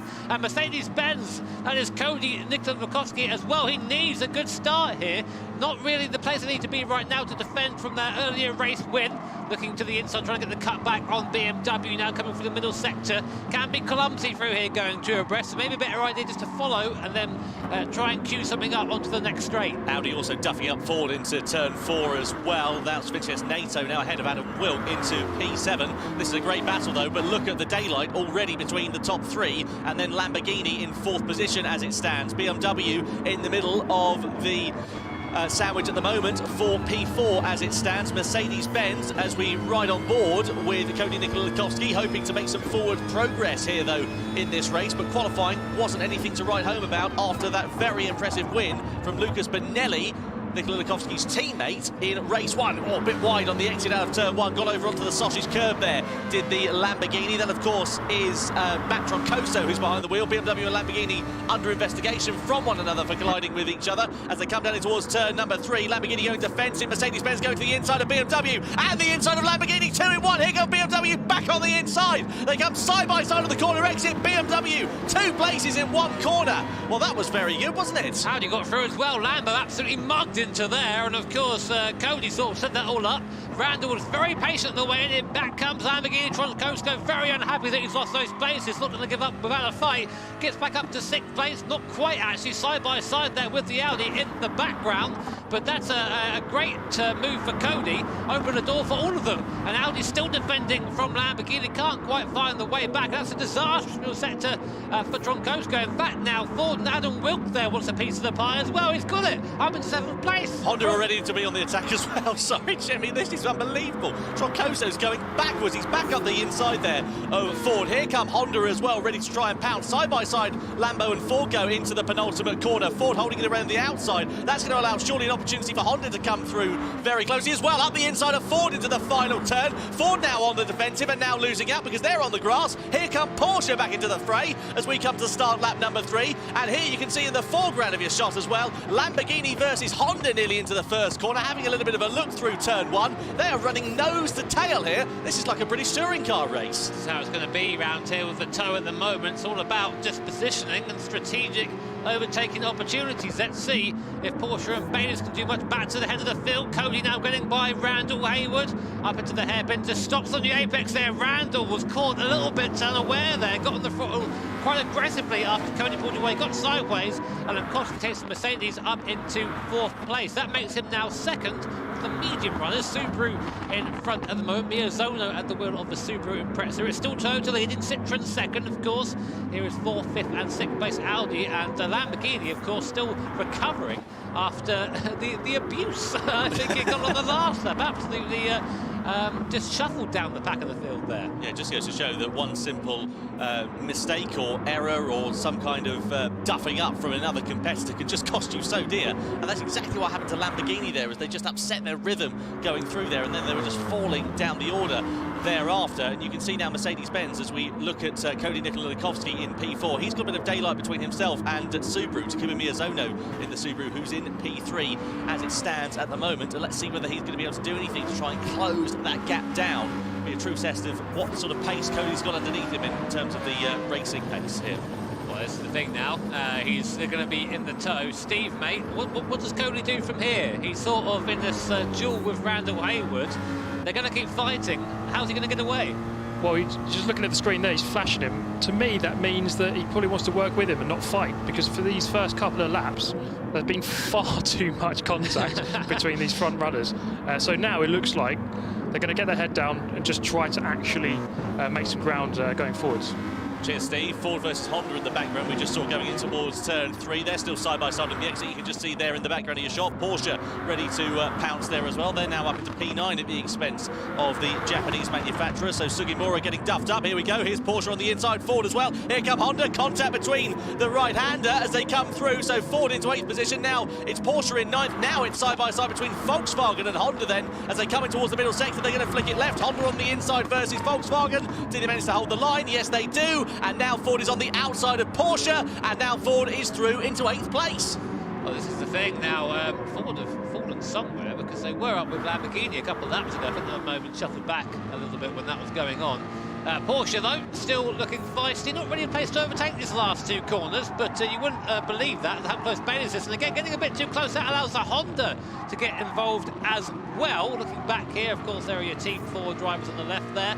Right now, it is Adam Wilk at the wheel, the Australian driver. He's been a Ford driver for as long as I can remember, so knows that Ford GT probably better than anybody right now, and is having to use all his expertise to keep the rest of this train behind him. Back up now to 6th and 7th place. That's Audi and Lamborghini.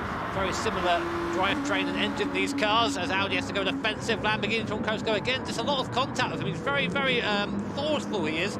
Goes back up into 6th place, gets the slipstream done, pulls across, back up to 6th. Nicely done there, and that's some kind of consolation there for Troncoso after getting absolutely duffed around in those opening few laps. Now on the recovery drive once again, an incident under investigation and a warning then given for Ford for colliding with another car. We saw quite a smattering of contact there in that middle sector, and now Ford back through into 8th position, once more ahead of Porsche now. Meanwhile, at the front, Toyota leading the way by 0.7 of a second as it stands. So nicely done there for Adriano Corazza, I should say, who is behind the wheel.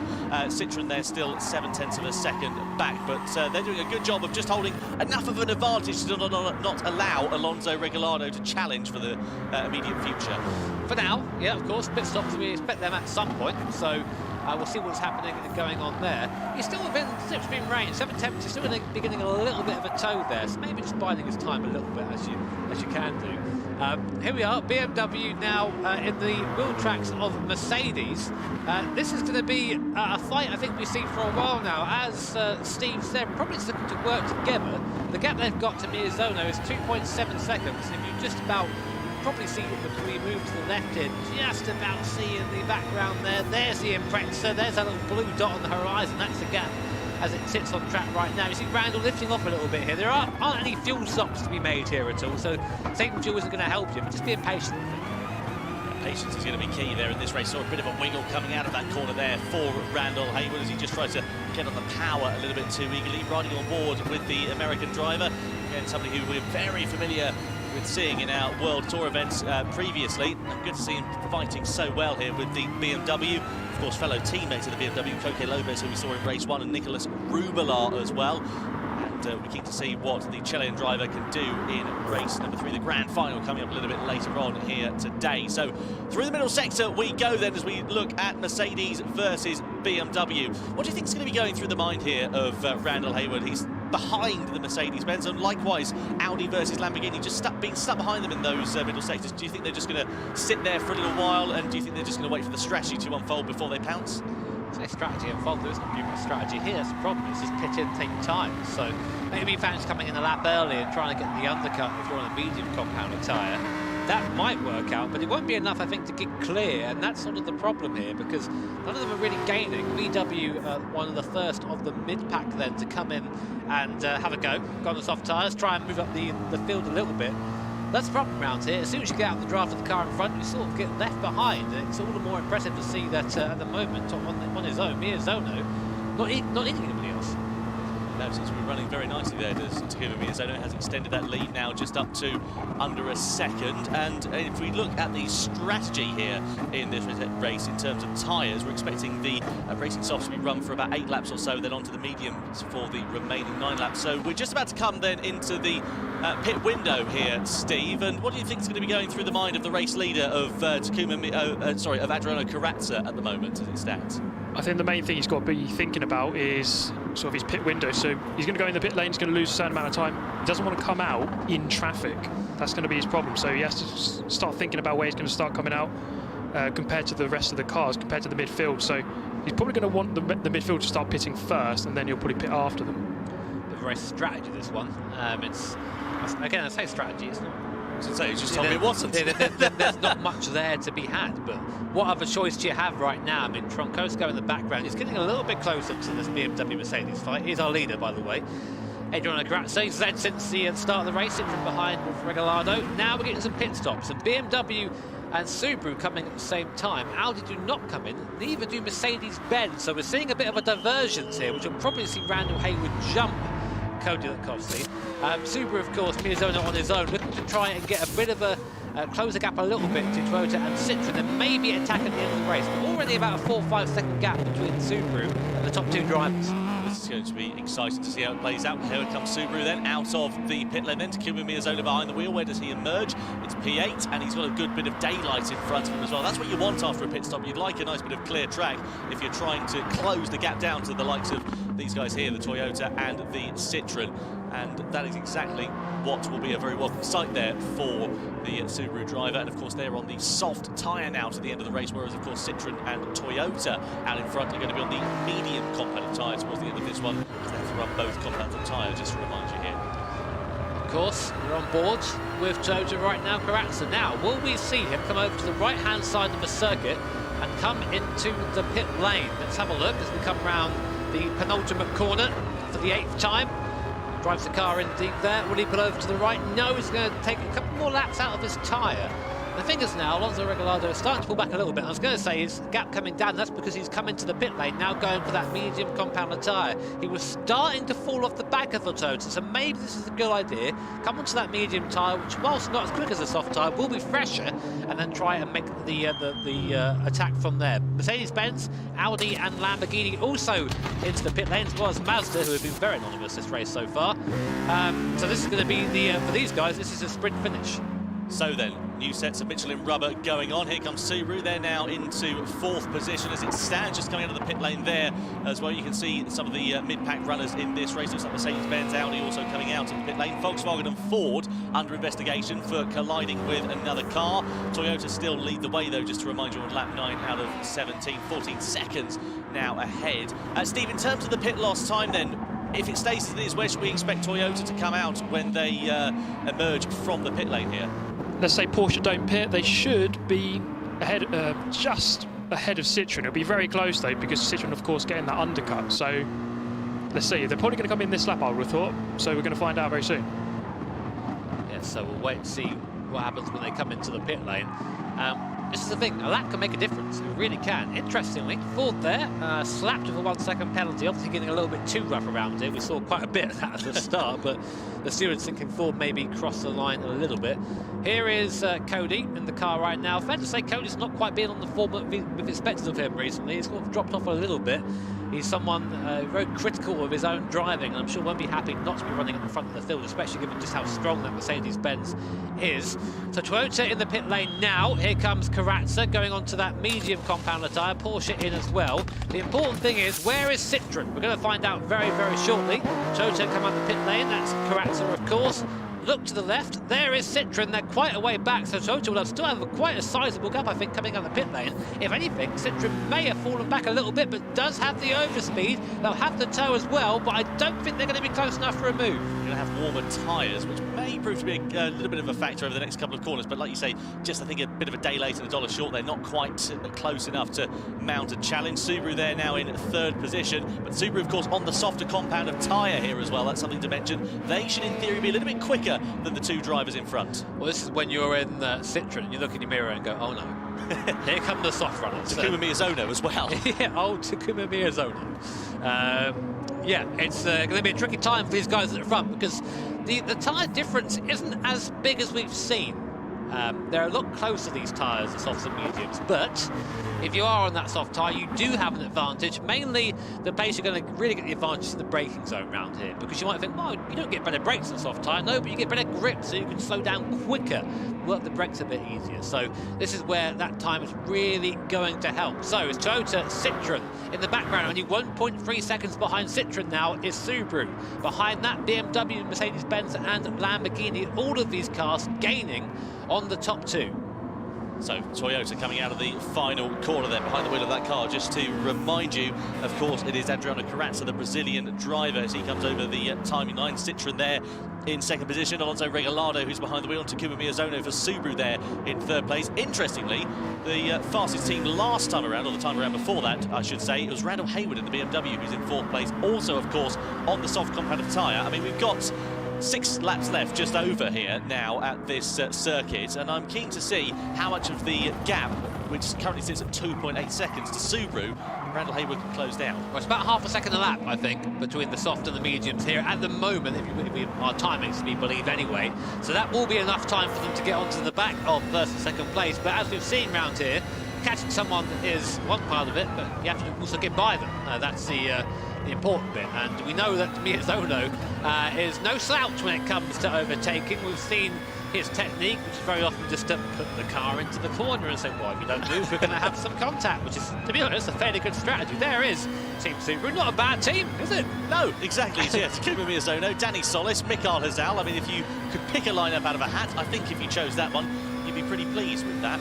Just to give you an idea, by the way, in the difference in pace, last time around Subaru, 127.635. Toyota in front was a 128 flat, so about 4 tenths per second faster at the moment. So the gap's definitely coming down. Surely it's a matter of when and not if they mount a challenge. Yeah, but of course, bear in mind these soft tyres only have really a limited life of being quicker than the medium, so it's these laps now that matter most for Miyazono. It seems that Randall Hayward not quite on the same ballpark of pace right now, but the important thing is Subaru now have the draft from Citroën, so this is going to be probably the best overtaking opportunity Miyazono is going to have. Here is the view back from Regalado in the Citroën, and the Subaru gets bigger and bigger in the mirrors as the slipstream gets more and more prevalent, and Subaru goes to the outside. Miyazono just drives right by, and Regalado just let him have that. There was no defence at all, maybe giving him the place to try and get the draft back. I think he could really do there, Alonso Regalado, and like you say, maybe he needs to just try and change up the tactics a little bit to try and close that gap down in turn to Toyota in front. You can see there in the background the ever-looming Mercedes-Benz, BMW I should say, rather here as we ride on board here with Citroën now in P3, trying to hang on to the coattails of Subaru at the moment. At the moment, yeah, it's a great onboard shot from this Citroën with the sort of fighter jet-style dash there. Very much has the Subaru in his crosshairs at the moment. So our live point ranking on the screen at the moment. Right now, Mercedes would be leading with BMW second and Toyota third in the points rankings. But of course, remember, last race is double points. That could all go upside down if things don't go the way of the top three. On board still with Regalado coming through the second to last corner. And now Miyazono needs to get onto the back of Corazza in the Toyota. I think he's got the pace. He's down to less than a second now, so it's only going to be a matter of time before we see a challenge for the lead. But the real question is, can the second group catch up and get involved as well? Steve, what do you reckon about that?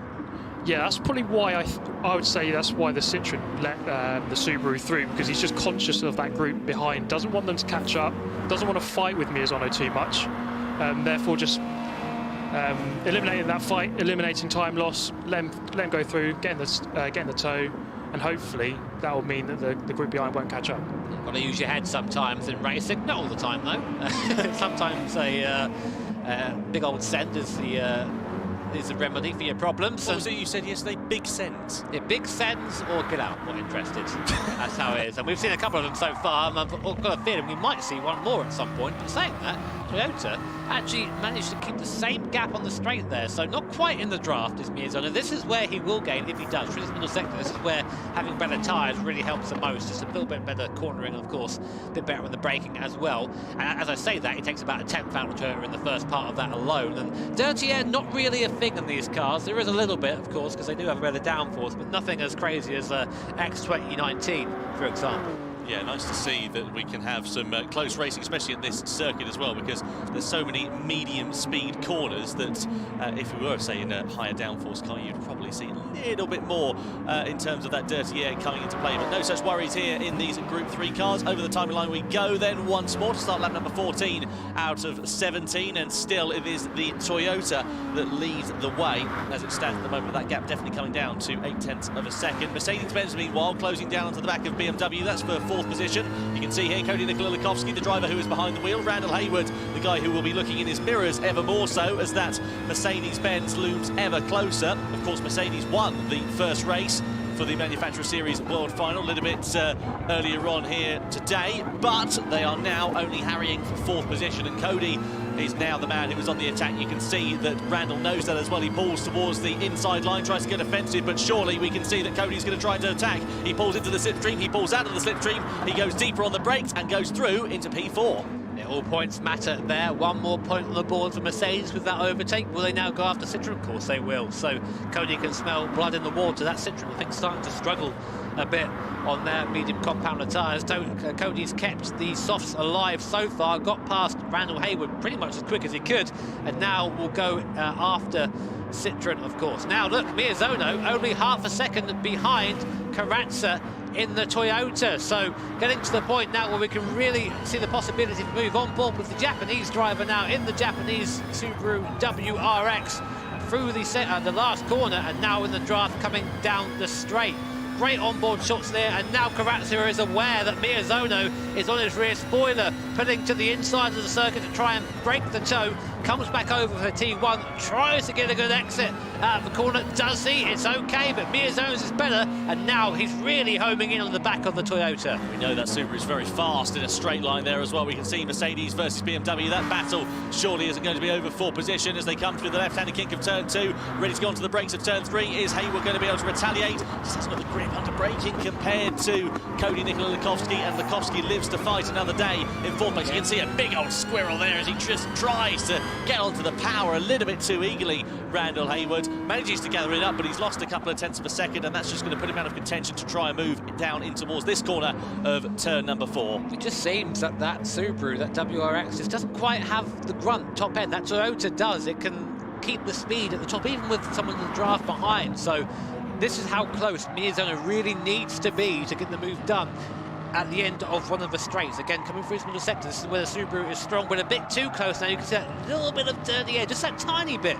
starting to affect Miyazono behind. He is now, though, running out of laps. He'll be coming on to the penultimate lap next time around, so really only a few more attempts for the Japanese driver to get by Corazza. When do you think he's going to be looking then? We know turn 3, we know turn 4 are the opportune places to pass, but if he hasn't got the straight line speed, if he hasn't got that grunt, where are you going to be thinking about? I think he needs to use that initial bite out of the corner and perhaps have a go down towards T4 into the downhill corner, maybe get a good run out of the hairpin and just get nice and close. Honda interested in coming in for another stop. I think they've given up the ghost.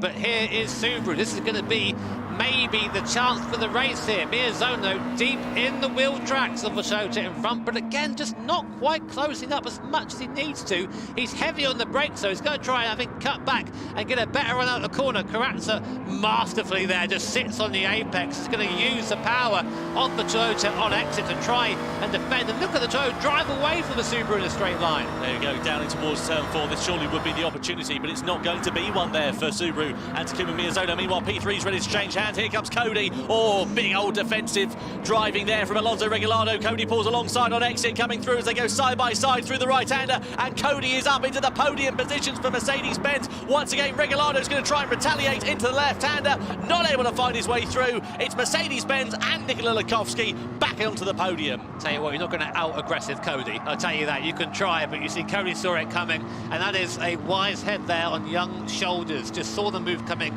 got the cut back up into 3rd place now, and he's in a prime position to pick up the pieces if anything happens between Subaru and Toyota. Speaking of which now, coming round the last corner to start the last lap of the race, and this is going to be the final chance for Subaru and Miyazono to take the win here in the 2nd race of the Manufacturers Series, and it looks like he's looking to the outside. I think Corazza was trying to break the toe there, but Miyazono didn't follow, and now a much better run through T1. This could be it. Here we go then into the slipstream once more there for Subaru. Great legs for that Toyota though as they come up the hill in towards turn 3. He's trying everything he can here, Takuma, but you can see that there as well as they go into the left, the right-hander onto the brakes. We go very defensive there from Corazza, parks it on the apex. Great run out though from the Subaru of Takuma Miyazono. Is he going to be able to pull alongside as they come down this straight then? They're nose to tail with one another, but surely it's going to be Corazza who's got the straight line speed, because you can see Takuma Miyazono's trying his hardest, trying to go around the outside into turn 4, but not able to find his way through, trying to get the switch back through there. But again, he's close, but not quite close enough as it stands, coming into the middle sector. This is great tension between these drivers. Citroen now are back ahead as well of Mercedes-Benz, so Alonso Regalado has managed to get the better of Cody Nikola Lukowski here on this final lap. Let's see whether it stays that way until the checkered flag, and let's see what happens then here coming through these final couple of corners. Riding on board we are still with Takuma Miyazono. Corazza again pulls to the right-hand side of the track, then moves over left, trying to break the toe for the Japanese driver. Side by side we are in the background for the final podium position as well between Citroen. Here we go then, Toyota defending once more. Miyazono trying to get the long way around the outside, switch back on the inside. Side by side they go, and Miyazono and Subaru take the victory on the line. That is fantastic. Takuma Miyazono and Subaru win it on the line in race 2 of the Manufacturers Series final. Toyota finish in 2nd place. Citroen take 3rd ahead of Mercedes-Benz. What a great final lap here in the Manufacturers Series. You cheeky boy. That was fantastic. He really just set that up. See, Karatsa's there, just like, oh, really? Come on, man. I defended that entire time. And Miyazono, showing why he's one of the best drivers in the world, did not give up right till the very end. And something that we might have missed, actually, is Citroen managed to sneak back by Mercedes and finish in third place. So action all the way to the end. Fantastic racing there. Huge congratulations to Subaru then. Mercedes lead the points going into the grand final for the Manufacturer Series. They are just 2 points ahead of Subaru in second place. And then comes BMW, who are going to be on 16 points in third position going into that grand final.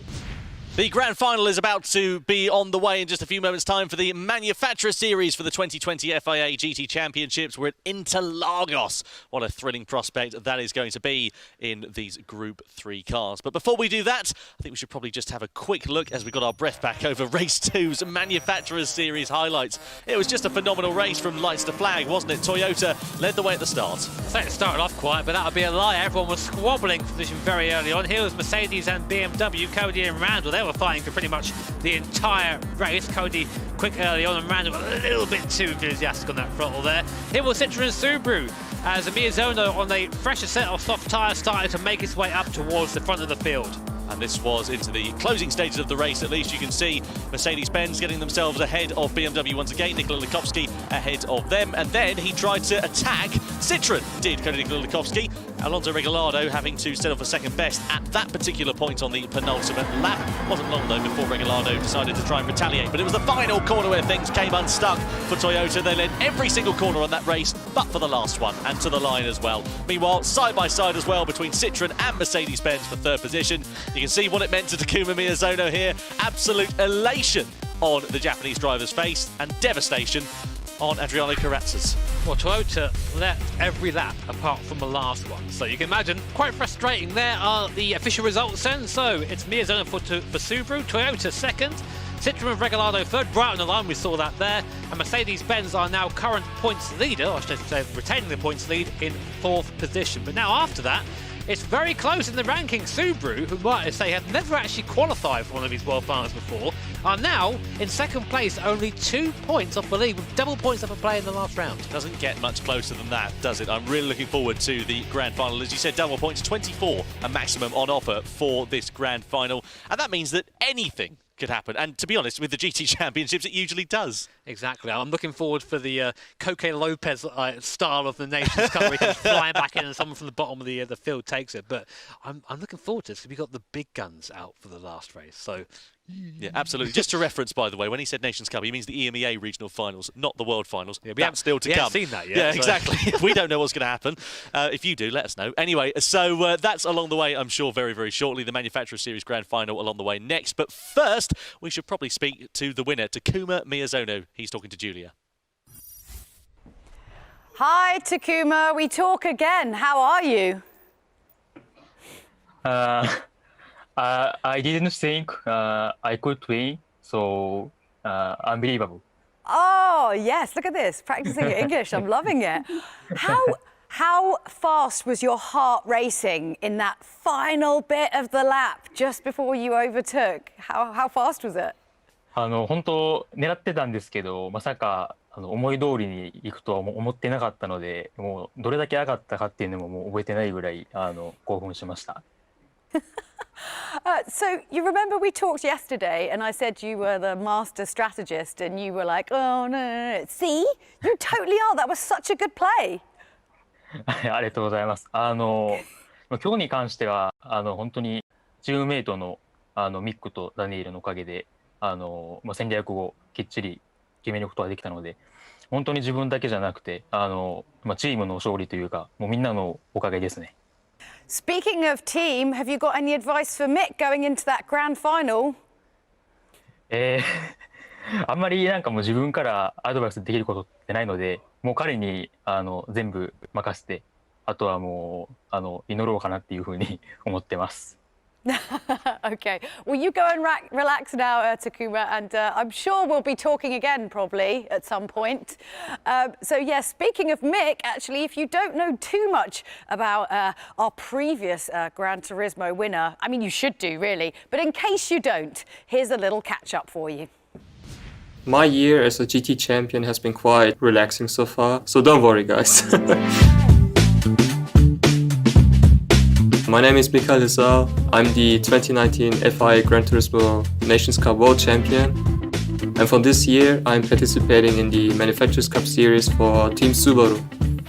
There's only one goal for me, which is to win the Manufacturers Cup Series with my teammates. If I had to compare myself with the other competitors, personally I don't really know where I actually would stand at the moment. But I have seen a lot of new guys, and also like from the previous year, so many guys improving themselves, and I'm really looking forward to see the outcome of it. Ja, Versprecher. My favorite superheroes are my parents. My favorite GT car is the Subaru Impreza 22B. My favorite GT track is El Capitan. I'm a morning person. I love cookies. If I would be a superhero, I would like to have lightning powers. Ich weiß nicht, ob ich überhaupt das habe. It's not like only about the driving skill here, it's also about the mentality, as well as being personally fit, like physically fit about it. There's so many areas which you need to focus on yourself in order to be a really top driver here. Yeah. Thank you. I mean, it's not like we really need to be updated on Mick Hesal. He is a Gran Turismo stalwart, like right from the get-go. He's always it's been kind of weird that he hasn't been around, actually. It's kind of a sort of Hesal-shaped hole in our hearts, so we are super glad to have him back. Now, before we get into the next race, though, we actually have another little update from the man behind Gran Turismo, Yamauchi-san. Let's hear what he's got to say. グランツーリスモを作る時に限らないんですけれども、最近僕気づいたんですが、なんて言うんでしょうね、こう今を生きているように見えて、実は未来を生きてるんですよね。今こうしてワールドファイナルが始まろうとしていますけれども、その瞬間にはすでにもう来年のワールドファイナルの始まりっていうことも想像しているんですよ。だからなんか一見今を生きてるように見えて、常に未来の時間も同時に生きているっていうのが、僕のものの考え方だったり、あるいはものの作り方の特徴なんじゃないかなっていう気はしています。Oh, it's so nice. It's like getting a little Christmas message from the family there. I'm fully here for it. And it's a shame we haven't been able to do things quite so sort of face-to-face this year, but I'm hopeful that it's all going to come back next year and we'll get to hang out in person. I guess we should, I don't know, maybe kick off the grand final now? Should we do that for the Manufacturer Series? What do you reckon, Tom and Jimmy? Yeah, cheers, Julia. Thanks very much. It's very exciting to get this grand final underway. I'm pretty buzzed for this. I mean, given what happened like in race 2 just a few moments ago, this is setting the tone really nicely. I mean, we've had such a strong field of drivers. It's only going to get a bit more crazy as we go into the last races. Both our 2018 and 2019 Nations Cup champions are in this third one. So. Yeah, it's going to be spicy, isn't it? Let's have a look, shall we, and just remind you what happened in race 1 and 2 of the Manufacturer Series World Finals here today then. So race number 1 was, of course, at the Sardinia Road Course A layout. It was Mercedes-Benz who led the way from pole position. It all went wrong for Porsche in the mid-stages of the race. They found a very quick route to the barrier on the outside, and then quite a lot of cars had to take avoiding action. Meanwhile, Mercedes-Benz managed to leapfrog Ford and got themselves back into the race lead, where they would stay until the end of the race. Ford finishing in 2nd place and Honda getting 3rd position there as well. You can see Lucas Spinelli, that's what it meant to him. And then race 2 was at the Red Bull Ring. Yep, Toyota led this one, of course, as you know, if you've just watched this, and the Subaru came back through the field after an alternate strategy on the soft tyres at the end, so very fast at Miyazone at the wheel. Mercedes-Benz and Citroën had a great fight, which would end off with Citroën taking the win right at the last moment, but Toyota led all the race apart from that last corner, where Miyazone snuck by in the Subaru, took the win right at the end. Citroën doing the same thing to Mercedes-Benz, taking 3rd. And Miyazone there, very happy boy, a bit surprised, I think.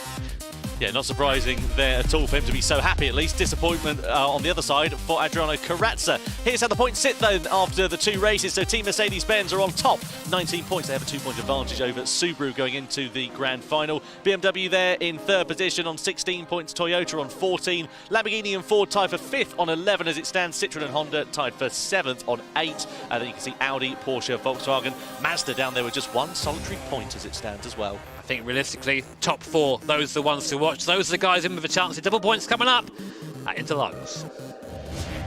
So speaking of Interlagos then, that of course is the venue for our grand final in the Manufacturers Series. Interlagos, what a track it is.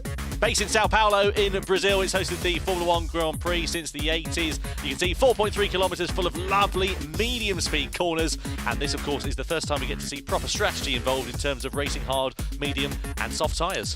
That's right, Tom. Tyre wear rate at 6 times as well, so those tyres will fall away fairly quickly, and that'll have a big effect in that middle sector where all the time is found. You'll know that as you watched my video earlier on, of course, as the professional that I am. Big overtaking spots down towards T4 and, of course, up to T1 down to Center S. 30 laps for these drivers as well. That is going to be a very exciting time for us there commentating on it, and we hope for you watching it at home as well. In terms of what it means for the strategy, this is what we're expecting. If you start on the softs, you'll be doing 9 laps on those, 10 laps on the mediums, and 11 laps on the hards.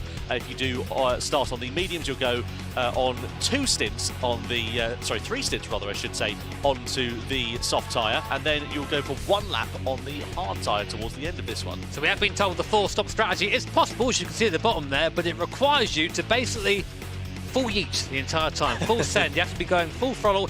Any mistake and it's not going to work. There is going to be fueling as well. About 24 laps you'll make on the full tank around here, so a little bit of fuel saving if you're in a pack, and we've seen how much of a difference that can make. That could be the difference to becoming first or coming third. Well, exactly, yeah. I'm really excited to see how the drivers are going to be faring over the course of this one.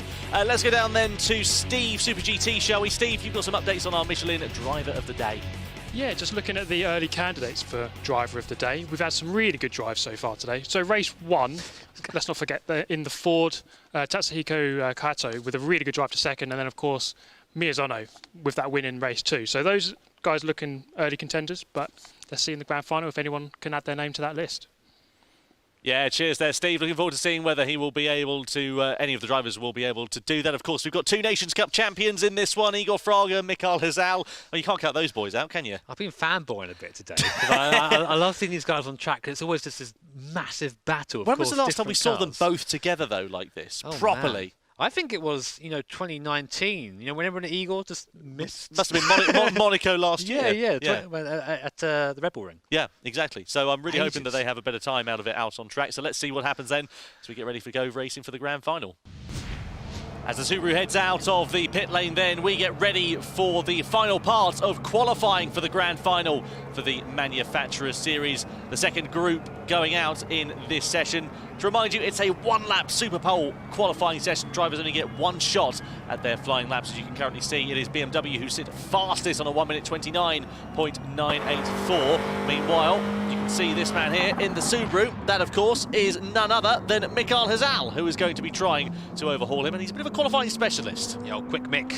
We expect him really to see him on the front no, and him and Miyazono especially, actually, and Daniel Sorensen, they've been really trying to represent this Subaru over the course of the years. And one of the conversations I'd always have with Mick at live events is, have you managed to get Subaru qualified yet? And say, no, not yet, not this time. But this time they're here at the grand final and within a real shot of actually taking the entire thing here. So if you didn't know, these guys currently second in the standings behind Mercedes, but super strong field in this last race. So it's not going to be as simple as just getting over to qualifying place. This Interlagos circuit, of course, a very tricky track full of lots of medium speed corners, lots of high speed areas as well. Nothing really that's particularly slow around here, but for a couple of hairpins, but nothing too tight. It's a very much a driver focused circuit. You can see Mikael Hazal winding up the Boxer engine Subaru WRX, ready to start his one and only flying lap in this session. All drivers, of course, setting their flying lap times on the soft competitive tyre. So coming through as he goes over the timing line and heads down towards the center S. Then you've got to pick your braking point coming into here. Wait for it. Picks it very nicely into there, hard on the brakes, clips the curb on the left-hand side, focusing on the exit of this corner, as we saw with Jimmy Broadbent's lap guide coming through here.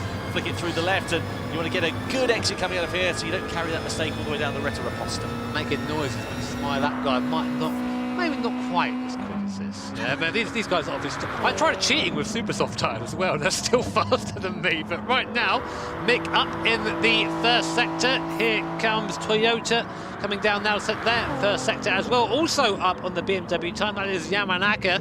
Of course, a very quick guy, and again, a Toyota specialist, been in that car for as long as I can remember. Citroen as well. Koke Mizuno behind the wheel of that car, the Japanese driver. He, of course, is somebody, again, who we hold in very high esteem. What about Porsche? They've had a dog of a day so far. Started off strongly, and it's just gone bad to worse for them there, really. Angel Inestrosa now behind the wheel. Of course, he won the Manufacturer Series in Tokyo last year on his first ever appearance, a debut appearance, so he knows he's got what it takes to win. Can he put in a strong performance here on the grid, though? Same team. Completely the same team from Tokyo in there. Unfortunately, they've not really found success since then.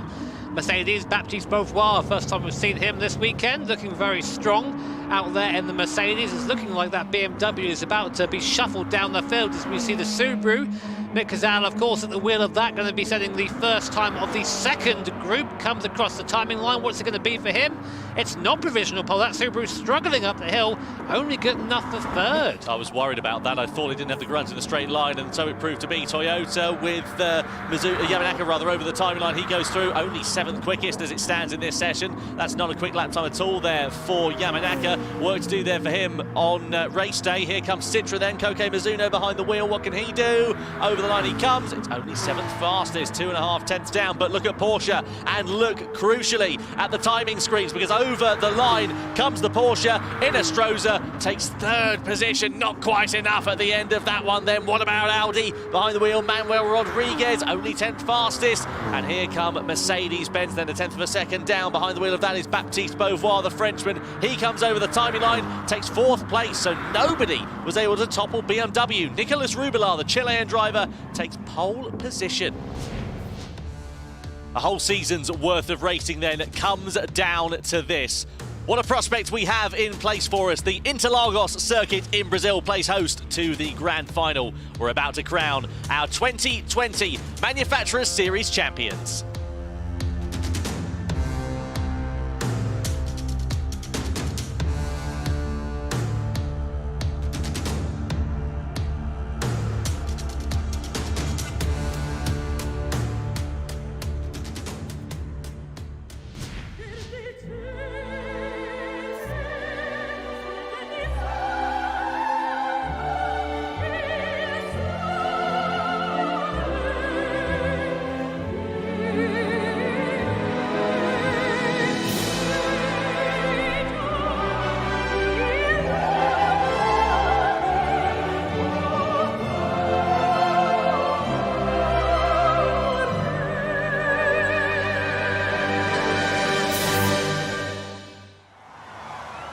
It's the moment you've all been waiting for. A whole season's worth of racing comes down to this then as we get ready to crown our 2020 champion. Here's how the grid lines up then in the Manufacturers Series. Nicolas Rubilar for BMW on pole position at Interlagos. Igor Fraga, the 2018 Nations Cup champion, alongside him for Honda. Row 2 is headed by Porsche and Angel Inestrosa for Chile. Alongside the Chilean driver, it's Mercedes-Benz. Baptiste Beauvoir for France is doing the honours here in the last race. Then it is Subaru Turkey's Mikael Hazal. Alongside Mick, it is the Ford of Adam Tapai, the Hungarian driver. A good lap time there from him. Then comes Mazda, Ryota Kokubun, the Japanese driver in the RX Vision GT3 machine, with Lamborghini's Thomas Scabilia alongside him representing France. Citroen Koke Mizuno is P9, and completing the top 10 is Toyota with Tomoyuki Yamanaka. The final row of the grid is comprised of Audi, Manuel Rodriguez in P11. And at the back of the grid is Volkswagen, Nicky Romero, the Spanish driver, complete our 12-driver strong grid then. So, Jimmy, going into this one, it's Mercedes who hold a 2-point advantage over Subaru, but of course it's double points here. What do you reckon? That's right. It's this is the big one. This is one you got to focus on, of course. Realistically, it's between 4 or 5 manufacturers, and as you said, Mercedes currently leading from a Subaru, who are starting 4th and 5th on the grid. Interestingly, Mercedes, for our title fight anyway, have gone for the medium tyre, whereas Subaru gone for the hard, with our top 2 teams, including BMW and Honda, both on the soft to try and get away early. 30 laps though around here. It's going to be a race of strategy and consistency. 36 drivers, 12 manufacturers. Only one can be crowned the 2020 Nations Cup Manufacturers Series World Champion here at Interlagos. We're about to find out who that will be. BMW and Nicholas Rubelar ready to lead the field over the timing line, followed by Igor Fraga. We go racing here for the grand final in the Manufacturers Series. BMW leads the field down towards the centre S for the first time here at Interlagos, followed by Honda, followed by Porsche. The top two starting on the soft compound of tyre, followed by the medium shod Porsche and the medium shod Mercedes-Benz. The rest of the field are on hards. So let's see what that means as they come through turn 3 and down the Retroposta for the first time then. So BMW with Rubelar leads the way, followed by Igor Fraga, followed by the Porsche. Behind the wheel, that's Angel Inestrosa, the Chilean driver, already falling into the clutches. The Mercedes-Benz and Baptiste Beauvoir looking pretty close, but the top two, as expected, putting a bit of daylight between themselves and the Porsche there. Yeah, they've got to do that early. They've got to be smart enough to work together in this first part of the race. BMW and Honda there, Porsche in the background, Mercedes-Benz behind them. Then we have the hard tyre runners, which make up the majority of the field around here. So we'll expect to see the top four cars sort of pull away from that pack there at the back of the field. Meanwhile, on board with Honda, and of course that's Fraga. He's driven around here quite a bit in real life. Actually, I chatted with him about it the other day. So it's actually quite close to real life, so a bit of an advantage there, possibly. But right now, definitely not phasing the BMW driver, of course, which is Nico Rubelar. We used to call him Mr. Hot Lap. I think he very much lived up to that reputation in qualifying, pole position. Yeah, not looking too bad at all out there under race trim as it stands there either. Already coming to the end of the first lap, such is the short nature of this Interlagos circuit. You can see the hard tyre runners from 5th all the way down to 12th position running very close to one another. We're just looking at the Mazda RX Vision Gran Turismo car. Meanwhile, we can see that the hard runners are coming into the pit lane then at the end of the first lap, wanting to get off those tyres as soon as they possibly can. I wonder if that indicates we're going to see more forced stops than we were anticipating. Yeah, we thought the forced stop was one of those strategies that we thought, well, you have to push to make it work, and straight away everyone going on, well, seemingly starting off the strategy that way. It may not be the forced stopper, but all going on to the medium tyre, with the exception of Mazda, which I would say probably going for that soft tyre, not the best idea. There's our strategies down the bottom, and as you can see, a lot of people going for that one right down the bottom, which is 4 stops. Not sure what's going to happen yet, but we'll see. Time will tell on this occasion, I'm sure. Igor Fraga still putting a lot of pressure on to the rear wing of Nicholas Rubelar. Quite a significant gap, 2.2 seconds now sits between themselves and Angel Inestrosa, who in turn has got a 1.3 second margin. Meanwhile, come back to them in a few moments. It's Mazda versus Subaru. Mazda on the soft compound of tyre, easy to get themselves ahead, at least, of Subaru in terms of their difference in pace. They are now through into 5th position. They jump to the head of this queue. Yeah, of course, Subaru there, driven by Mikazal. Knows his way around it, as does Igor, of course, and this is what Mazda needed. They needed to get by Subaru as quick as they could. They now have 10 seconds to Mercedes-Benz, and that's currently has Baptiste Beauvoir at the wheel, so they've got time to use this soft tyre, which is really important. So this could be a masterstroke here. Kokubun at the wheel of that as well. He won the first Asia Oceania regional final back in 2018, then won in Tokyo as well. Somebody who performs very well at home. Guess where he is right now? Exactly, yeah, sat at home and doing a brilliant job out there on track as he comes over the timing line, already on lap 3 then here into Interlagos as the field comes streaming on through down in towards the Cenaretes. So the top 4 manufacturers, BMW, Honda, Porsche, Mercedes-Benz, the only ones who have not pitted yet so far. Pretty much everybody else on the, well, everybody else, in fact, up and down the field, of course, have made their first stop. They're presumably opting for a 4-stop strategy, whereas we may see the likes of the top 4 opting for something a little bit different. Maybe we can get a quick word with Steve on that a little bit later on once things pan out a bit more. But these drivers, of course, just taking things pretty easily. You shouldn't see anybody making too many rash moves, at least at the starting points in this race, because at this stage, as we always seem to allude to, they have a lot more to lose than they do to gain. It's a long race. Yeah, 30 laps around here. So really all you do is kind of set yourself up for that last stint, the last few laps, and that means driving a perfect race up until then. Some instance involving Volkswagen. They've been abusing track limits somewhat, usually quite cut and dry of our stewards, so I'm sure they see something wrong and they'll give them a slap. Probably just a warning for now, though, for the first offence. On board then with Honda, of course, with Igor, who's been doing a lot of real-life racing this year. I think it's fair to say that it's affected his his driving in GT not quite being the same Fraga we've been used to? No, we have seen more performance from Fraga, certainly in years gone by, in events gone by, but of course he has been racing in F3, and I've seen a few comments on some of the races that we've commented on saying, oh, it looks like we're making excuses for him, but you know, it is a genuine reason as to why perhaps he hasn't been quite as on form as we've seen him in past events. And you know, he's doing a good job out there in P2 at the moment. Of course, his teammates as well have really helped his case with some strong performances here today for Honda as well. Valerio Gallo and, of course, we just saw Shohei Suwamori. And keen to see how Igor is going to be able to get on here out on track. You can see the live points rankings on the right-hand side of your screen. If the race stopped now, if a red flag was thrown, it would be BMW who would be crowned the Manufacturer Series champions of 2020. Mercedes-Benz, Honda, and then Subaru, and then Porsche. Interestingly, of course, if it was BMW, they would be the first non-Japanese manufacturer to win the series. Yeah, because of course it was Lexus in 2018 and Toyota last year. Yeah, that would be a nice accolade, but of course a long way to go. And that's something we're going to be saying a lot in this race. We do have a lot of time yet to elapse. There is, again, Igor. Right now, Nico's doing a great job at keeping Igor behind. This is how it's going to be for a while. And it says, essentially, any of the top 4 teams from the first couple of races, which are Toyota, Mercedes-Benz, BMW and Subaru, essentially whoever wins is going to be champion. Whoever wins in this race, I should say. Right now, of course, it looks like BMW and Honda are running away from the field, but bear in mind, outside of the top 4, everybody else has stopped once. You have to stop at least twice to take each different sort of tyres, and we think that some drivers and some teams are actually going to stop 4 times, so a lot to go before now on lap 30. Well, Steve, the field relatively spread out owing to the early pit stops from the drivers who started on the harder compound of tyre.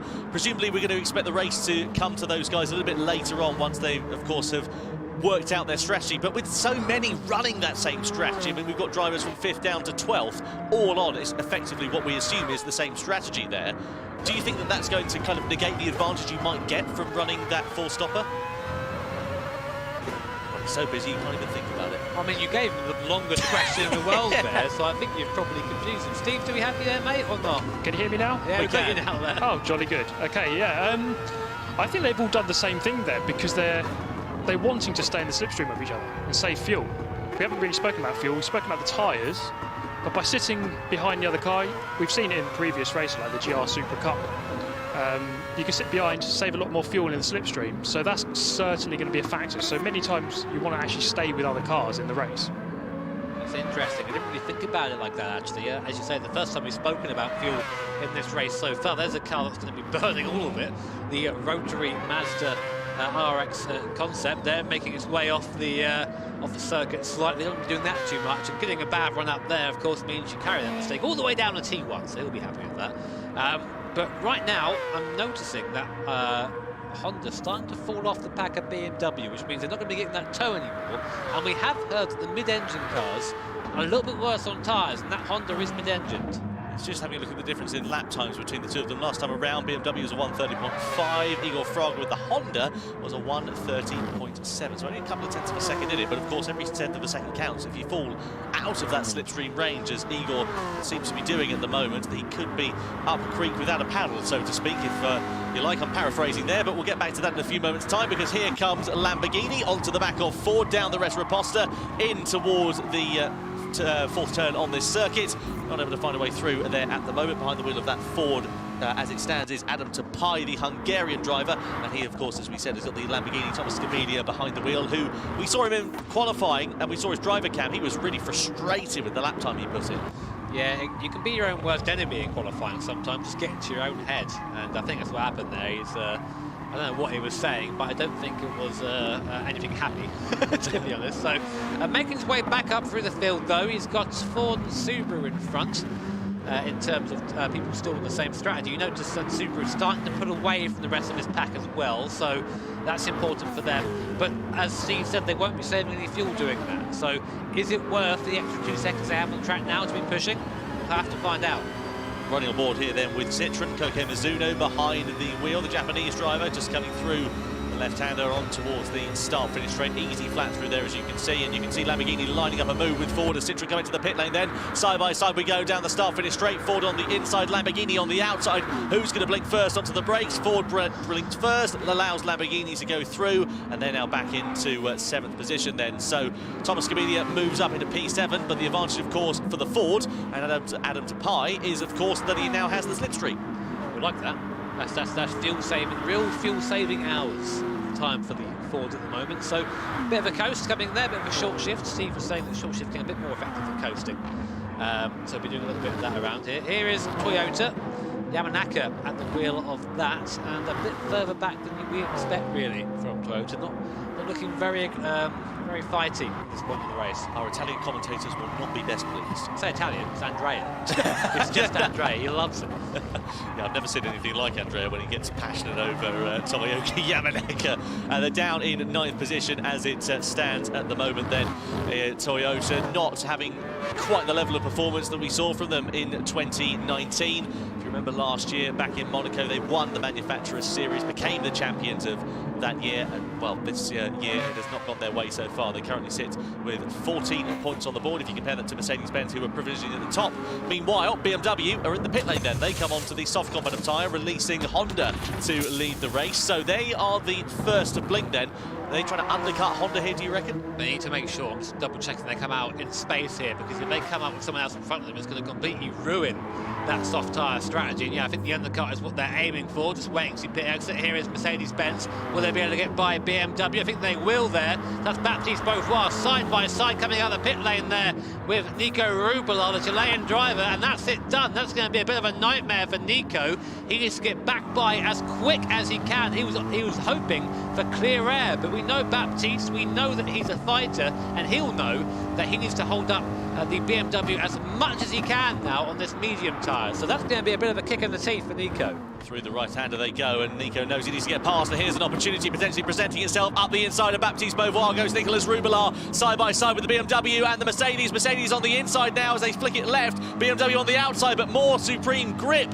from those soft tyres gives him the opportunity to get back through into 3rd place. That is very crucial for their strategy here. And Nico must have heard my request for the big send, because there it was, chucked it up the inside of Baptiste, got it done early, and he had to do that.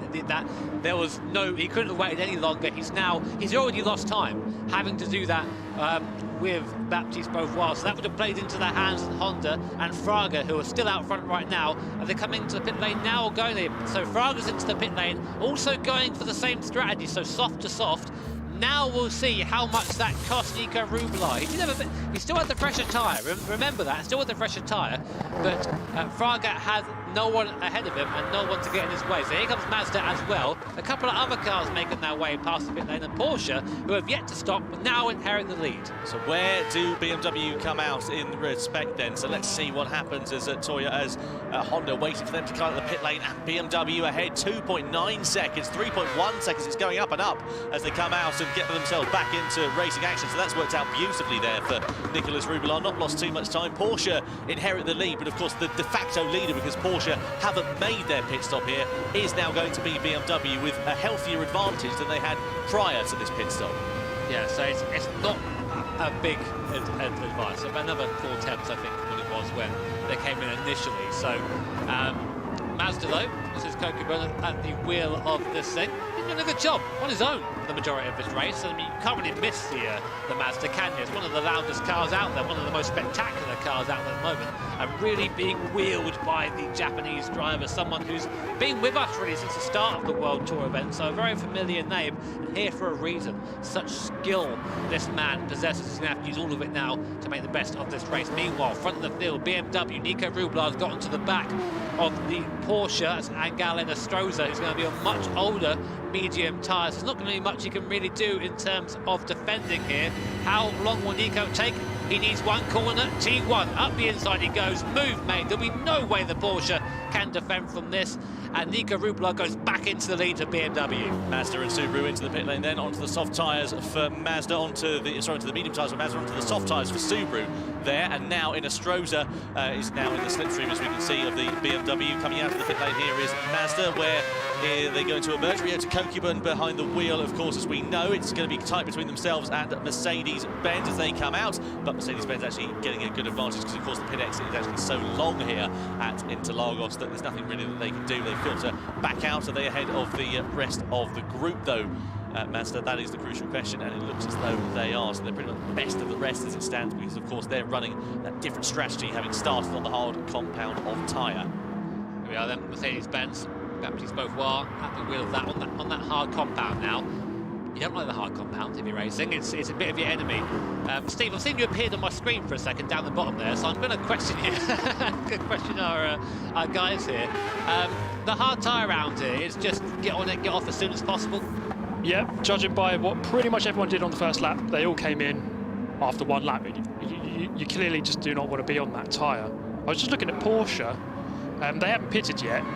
Obviously, they had a really rubbish race one that was sent to the Shadow Realm. I think here they're going to try something different. They haven't pitted yet, so I'm thinking they're probably going to try a 3-stop. So it'd be interesting to see how that plays out for them. 2 seconds there, Steve, because it's getting pretty spicy here between Subaru and Lamborghini as we go side by side then, coming onto the start-finish straight. Subaru on the inside, Lamborghini towards the outside. I think one of them might be ready to dart into the pit lane here before too long. I thought they might be. Here comes Audi in the background. They're coming into the pit lane. Let's go back, though, to Subaru versus Lamborghini, if we can, please, because it's still looking pretty exciting between them. Subaru now ahead of the Italian manufacturer. Mercedes, they're going to come out in all of this traffic, though, by the looks of things. This is horrible for Mercedes-Benz.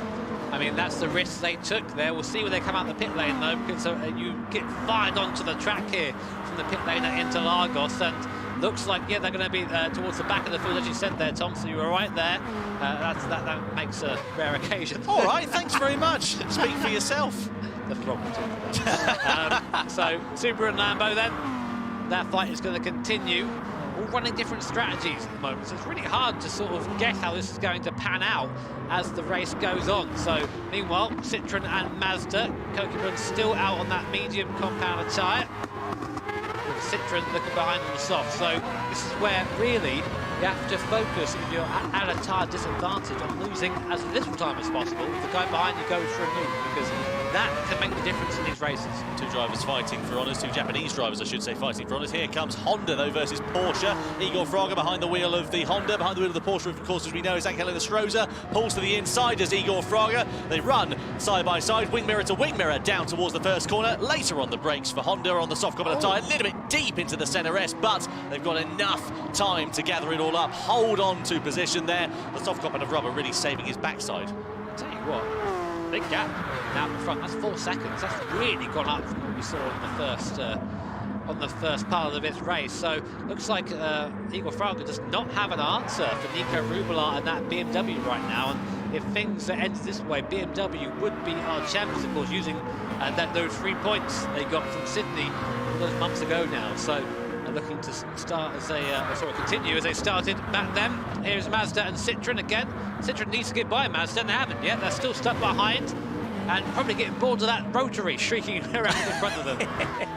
Yeah, the Citroën GT machine, of course, first appeared back in GT5, has never appeared as this guy, as the Group 3 machine until GT Sport, but, well, it's a car that has been around for a fair amount of time and is very familiar within the GT community. You can see, meanwhile, in the background there, Igor Fraga with the Subaru WRX getting a little bit liberal with track limits, so it was just 2 wheels onto the grass there. I know it's pretty much famed for rallying, that Subaru, but maybe taking a few liberties. I was giving you a stick there for never getting it right, and I don't know if Igor drives for Subaru, Tom. I meant Mikhail Hazal. You know what I meant. They know what I meant. Don't worry about it. I take great pleasure in this. Oh, as you can tell. Is that another tick off the list, yeah, is back, it? Back on the list it goes. So Porsche finally putting in, Angel Inestrosa deciding those medium tyres will go no further. Comes onto the soft compound tyre. Where will he come out, though? Because he's still got quite a bit of a gap to this group of cars behind. So this might actually be a decent shout here from Inestrosa if he comes out the pits ahead of his cars. I think he will. Oh, look at that! Going for the lunge at the last second. Mick Hazal saying, well, if you're not going to overtake the Mazda, I'm going to overtake you. And through goes the 2019 Nations Cup champion, and now starts to line up the Mazda in front. That was a great move. That was fantastic. You see the lateness of the lunge, the awareness that Mikhail Hazal had, and also the Citroën driver as well of Koke Mizuno fair play to him, because that couldn't have been easy to spot it, but sent it down the inside and through into 5th position there for Mikael Hazal. His next target, of course, is going to be Ryota Kokubun, just in the front of your shot. The Porsche, meanwhile, is quite a way up the road, having just made that pit stop on the last lap.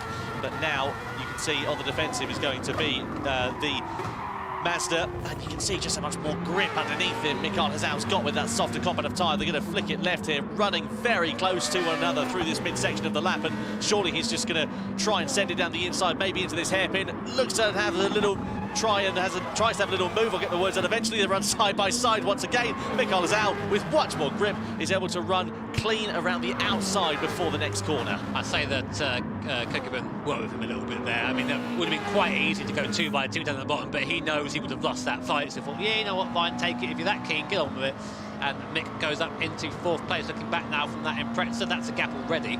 And imagine you're in the Citroen right now, you're sitting there thinking, what's going on? Why can he get by and I'm still stuck here? That's Mizuno right now, of course, in the Citroen. He's seen his car go by, just leave in the distance. He's still there trying to get by Kokubun in the Mazda. Just having a look at the difference in lap times between these drivers. They're all setting times within half a tenth of each other there and thereabouts. It's so close between the midfield at the moment. It's just phenomenal to see.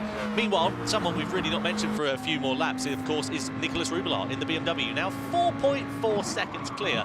If he needed a perfect race, if he needed to execute this race to perfection, he's done that completely right. And if it stays as it is, BMW will become the Manufacturer Series champions by a 9-point margin. I don't think it's going to stay as it is, though. I mean, as you say, this first part of the race really strong by BMW, but there are other strategies at play here, so I'd be very surprised if this is how it ends, and that's how it would look if it did end on your screen. There, the live point rankings, we're on board with the Lamborghini at the moment, coming up through the middle sector.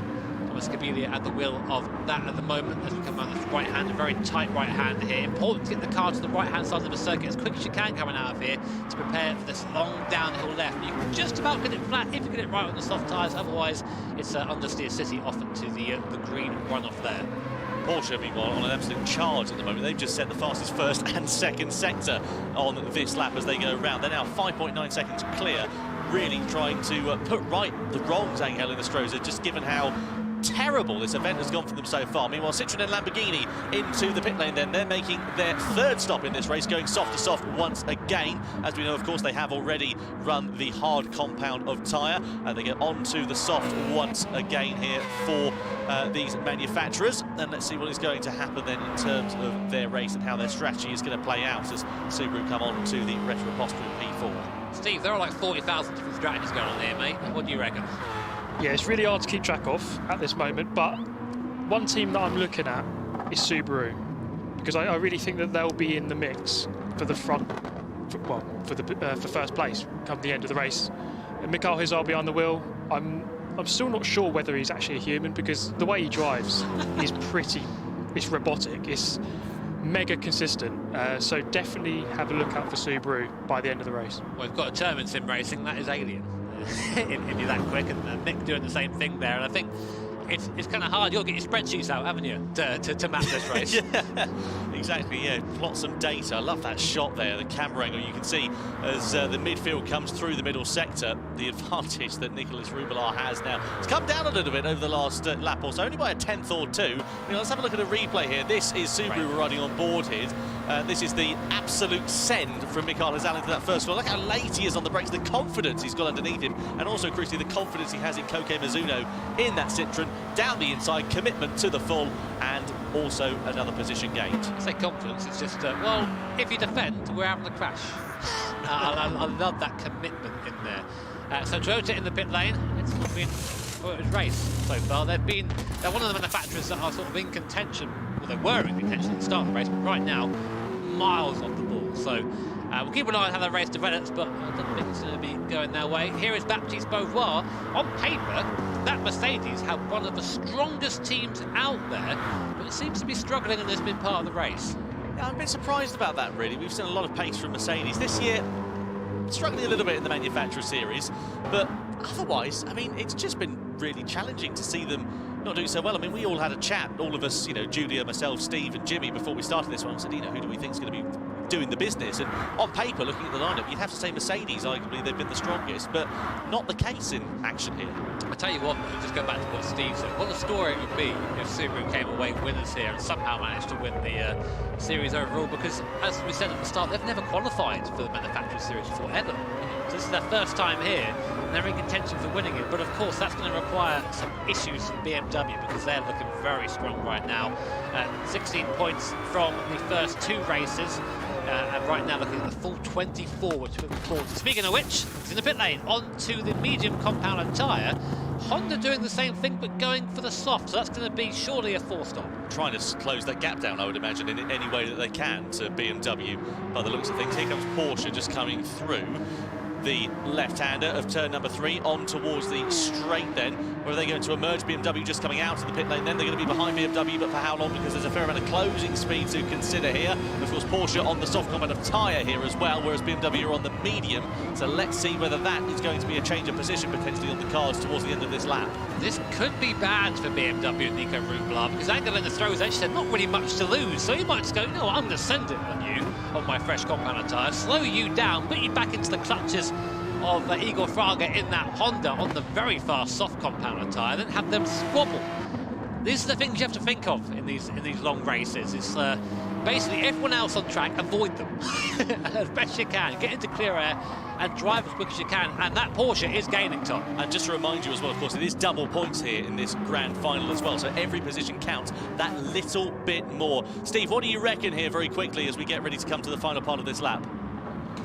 Well, I'm trying to do about 1 million calculations at the minute, trying to work out how this one's going to go. I think BMW, I think what they're trying to do is really just get that medium tyre out of the way quickly, and then they can perhaps finish the race on the soft.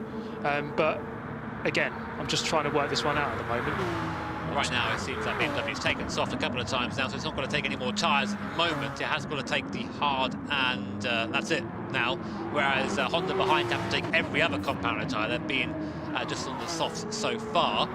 Here is Porsche and Angelina Stroza. Do you reckon he'll go for one? He's got to do it, surely. Like you said, he's got nothing to lose. I mean, Porsche have had an absolute dog of a day so far, so they need to really try and turn things around. It's the Minardi strat, isn't it? It's like, if you can't win, get on TV. Exactly, yeah, exactly. That's why they love single lap qualifying so much. Goodness me, yeah, Angelina Stroza, it's lovely to see him back out on track, and nice to see Porsche fighting at the sharper end of the field. I'm really looking forward to what 2021 brings for the FIA GT Championships. It's great to see the commitment. These guys, of course, have not only been practicing over the course of the last couple of weeks for these Manufacturer Series events, but they've been racing all year long in the online season. So though you may not have seen it because it's not been a part of our World Tour, doesn't mean these guys haven't been racing, and it really is going to count for so much more. Yeah, I've seen a lot of practice been racing this year, Tom. I think you have as well. So and you see the progression. Some drivers really fill the role as they go on. And this is a man, as we sort of said before, Angelina Stroza, who's just got better and better and better as time has gone on in that Porsche. And he's stuck with Porsche too. This might be time for a little bit of reward for him if he can get by BMW. Meanwhile, Ford and Citroën close together on circuit as well. Citroën and has made 3 stops. Ford only made 2 stops as well. So you can see in that column there, just right of the tyre, the amount of stops every team has made so far. And Citroën definitely deep in the slipstream, cuts back to the inside, should have the overspeed now coming down towards T1. But know that Ford is quick in a straight line. It's starting to pull back on the Citroën. It won't quite have the legs to do so though.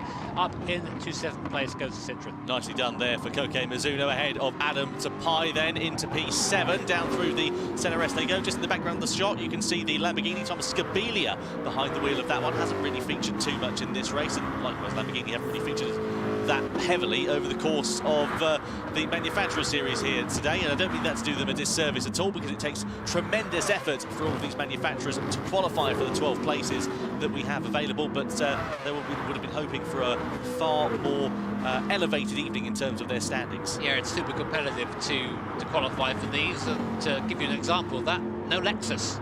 They were our 2018 champs. Exactly.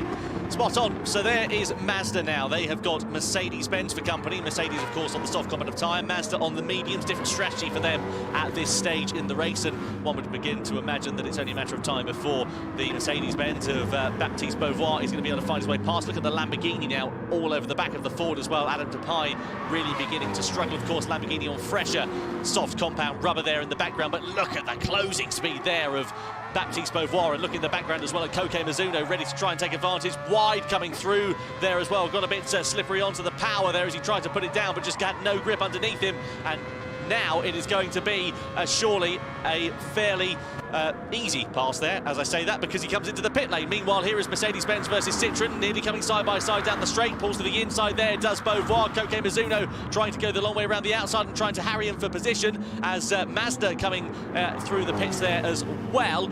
Through the left-hander we go of the left-hander, rather, out of turn 3, onto the Retro Aposta. Here comes Citroën once again, and we go side by side once more. Mercedes-Benz now on the outside, Citroën on the inside. Mizuno ahead into the braking zone, and just about manages to get himself into P4. I've just been watching the pit stops where you were talking about that, Tom, and just seeing which tyre compound everybody is going on to. And as Steve said, I've been keeping an eye on Subaru to see what Mick is doing.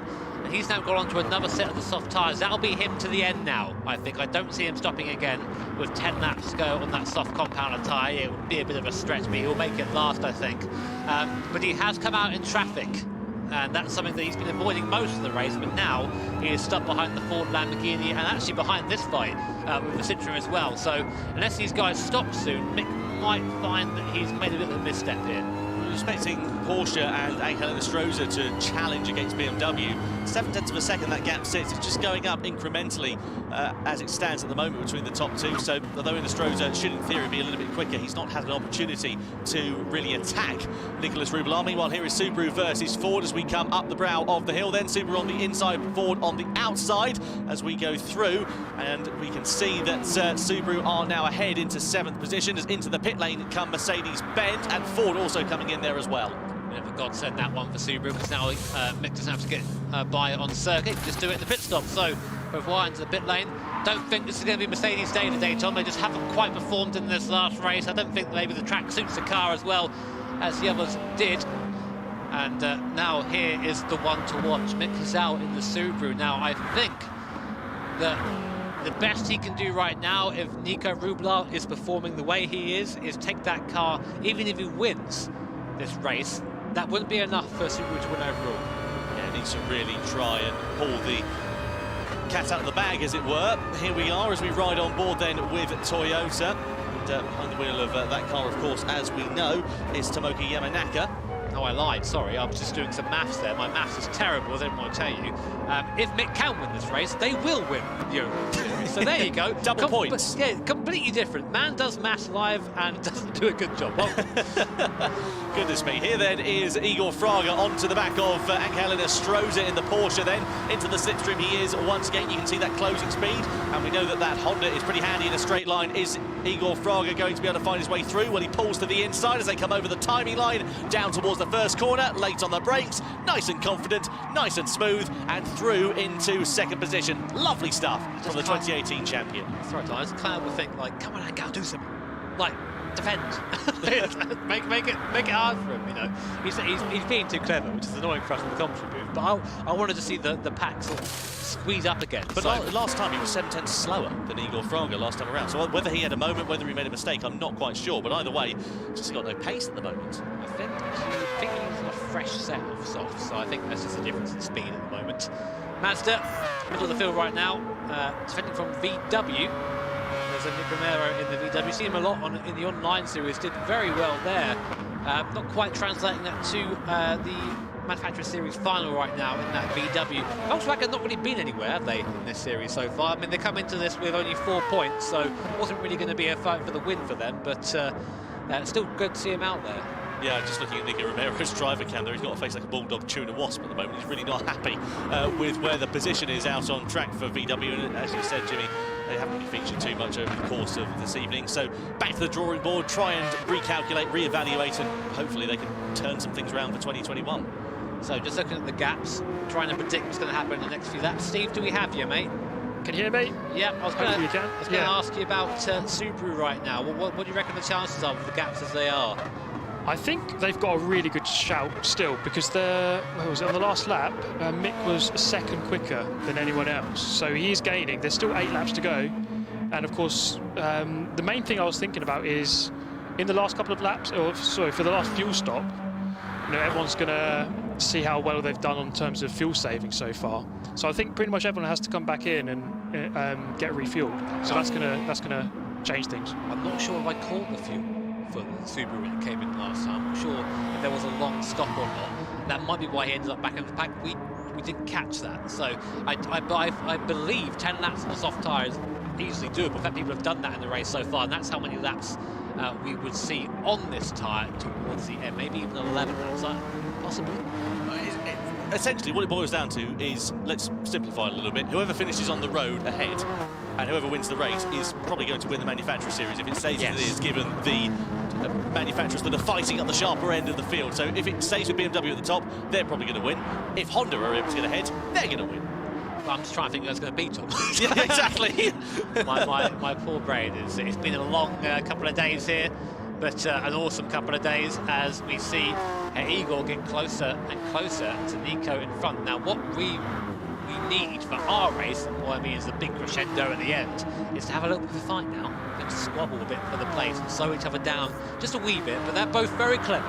And I imagine we'll probably see a pass facilitated both probably by Nico Rubelard in the BMW when Igor gets there. But bear in mind, these two have to stop at least one more time. No, in fact, twice for Honda because they have only run the softs. Yeah, I was going to say twice for Honda as well. So that's going to put them both back quite far in the field. And I reckon for Honda, probably going to put them way out the podium. Here's Mazda versus Volkswagen then as we see a replay. So this is side by side coming down the start-finish straight. The favourite move of all of our drivers coming down towards the first corner. And the rotary Mazda is ahead and through into 7th position ahead of the Volkswagen Beetle. We are then on board with the Mazda. Miocic has done a good job today, hasn't he? He's done it right, I think, firmly best of the rest in that Mazda. Oh, easily, yeah, easily the most impressive driver of that Mazda, and nothing to take away from Fabien Portier or Jay Wong, but he has been the standout in that lineup over the course of this evening, and looking forward to see what he's going to be able to do over the course of next year as well. Look at this gaggle of cars. Meanwhile, here is Lamborghini, Thomas Scabilia behind the wheel, Mercedes-Benz in front with his fellow countryman Baptiste Beauvoir, who is behind the wheel. And well, this is going to be an interesting fight between the two of them. They're both on pretty much identical strategies, both on soft tyres. Both have made 4 stops and are running to the end then of this race. So let's see what is going to happen between these drivers as we come towards the crescendo of the manufacturer series. Is Scabilia going to be able to find his way past? Meanwhile, Honda into the pit lane then from the soft to the medium combat of tyres. Now, when are they going to take fuel? Is it going to be now, or are they going to do it a little bit later? They've got 16 laps left, so they're going to have to take some on board to make it to the end. They do take just a few drops, and likewise Porsche doing the same from the soft to the hard compound and taking fuel. I wish I could see how much fuel that Subaru had, because look where they are now. We can see on our mini-map there on the right where the people come out of the pit lane is. That Subaru is going to jump everyone. I think it might come out side by side with Honda. What's there? There it is. So our 2 Nations Cup champions now together on circuit. Igor Fraga goes defensive. Mick goes up the inside, says, thank you very much, son. I'm going to take that place away from you, up into 2nd place. And I don't think Igor's going to have a response because he's on the medium compound of tyres. Say that, he's going to give it a go. They're going to be side by side coming up to T6, a fast right-hander.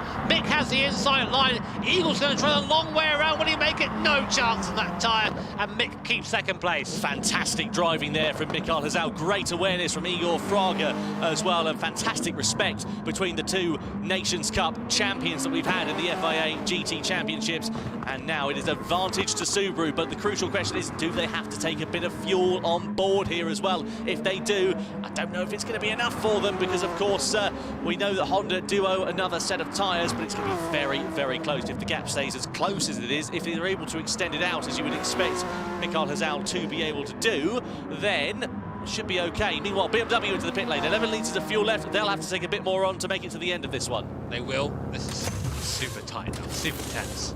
What's the fuel like? How much fuel has Mick got in that Subaru. Wouldn't be able to make it to the end. He goes across the line, goes up into the lead for now, but Fraga's come back at him on the straight there, using the toe, and it looks like they're working together a little bit now. You never thought you'd hear that, would you? The 2018-2019 Nations Cup champions working together right now to try and challenge the BMW. Where is Nico Rublar? There he is, coming out of the pit lane behind the Subaru WRX and behind the Honda, so he's lost out there, and now I think we've got a straight fight on track between Subaru and BMW, because bear in mind, Honda, they still owe a pit stop. I tell you what, the face that Nicolas Rublar just pulled on the driver cam, he should start going to award ceremonies if he's going to lose like that, because he was so gracious, he was smiling all the way. It was like, oh yeah, well there's nothing I can do about this. Well, Nico's usually a fairly positive sort of guy, but if it were me, there wouldn't have been smiles, I can tell you that now, but here comes the fight. The thing is, it's sort of a foregone conclusion at this point, because I say Honda,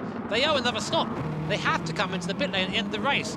Now, will Igor try and back Mick into Nico, you think? Maybe try and slow him down a bit?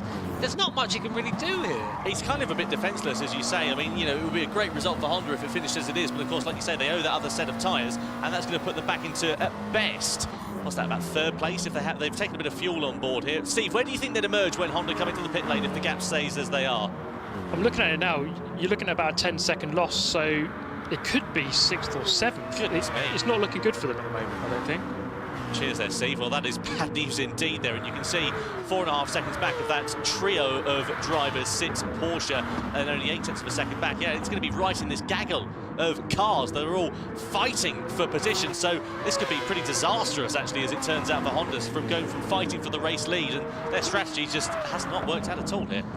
No, and I'm interested. Again, I just wish I knew how much fuel that Subaru had, because that's going to be the deciding factor here, whether BMW come away as champions or whether Subaru come away as champions. Right now, Subaru will lead the points if the race ended as is, but there are still fights going on. This is one of them, Lamborghini versus Mercedes, and Citroen there in the background as well. That Lamborghini on a fresh set of soft tyres with Baptiste Beauvoir in the Mercedes-Benz, trying to find a way around that bright green V10 Lamborghini coming through the mid-sector now. You can see there's been a little bit of maybe not been a very friendly fight, Tom. A bit of argy-bargy perhaps between them. Let's see what the stewards make of that collision between them, being investigated by them at this very moment. So now 2.5 laps remain here at Interlagos, looking at Igor Fraga, who is ready to inherit the race lead once Mikael Hazal in second position, ready to inherit the lead from Igor Fraga once the Brazilian comes in to make his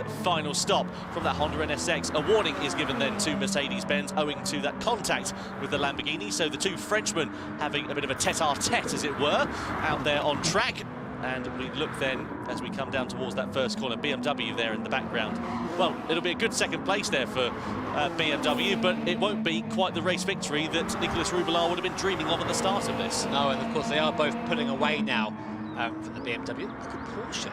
Porsche's still there. They're still up there. They're on the hard tyres, so they're going to be probably, Angel's probably going to be in his rear-view mirror for the last part of the race, but he's still managed to put that car in a decent position with a different strategy from everybody else. So that's really impressive by him, but he's still got 2 laps to fend off the train of soft runners behind him. Now here's a view back from the Honda of Igor Fraga. And I know I keep going on about it, but it's just so good to see these two back on track again fighting. It's been a while.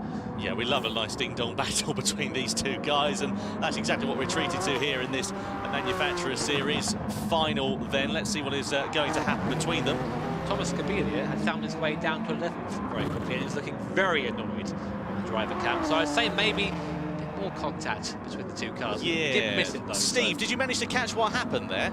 I did. So there was an initial contact through turn 1 about 2 laps ago. Then they did the same again a lap later.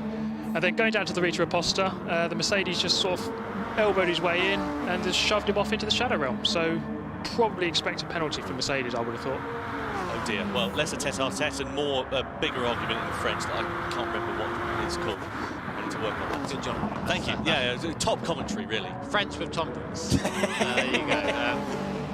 I mean, this is great to see, and I'm thinking at this point, given that Mick is still out there in that Subaru, that he's got the fuel, and he's going to be just sitting there behind you. Why do you think he's not past, or why do you think he's not trying to get past? He's sitting there going, I'll just have a bit more. I'll just make sure I get to the end.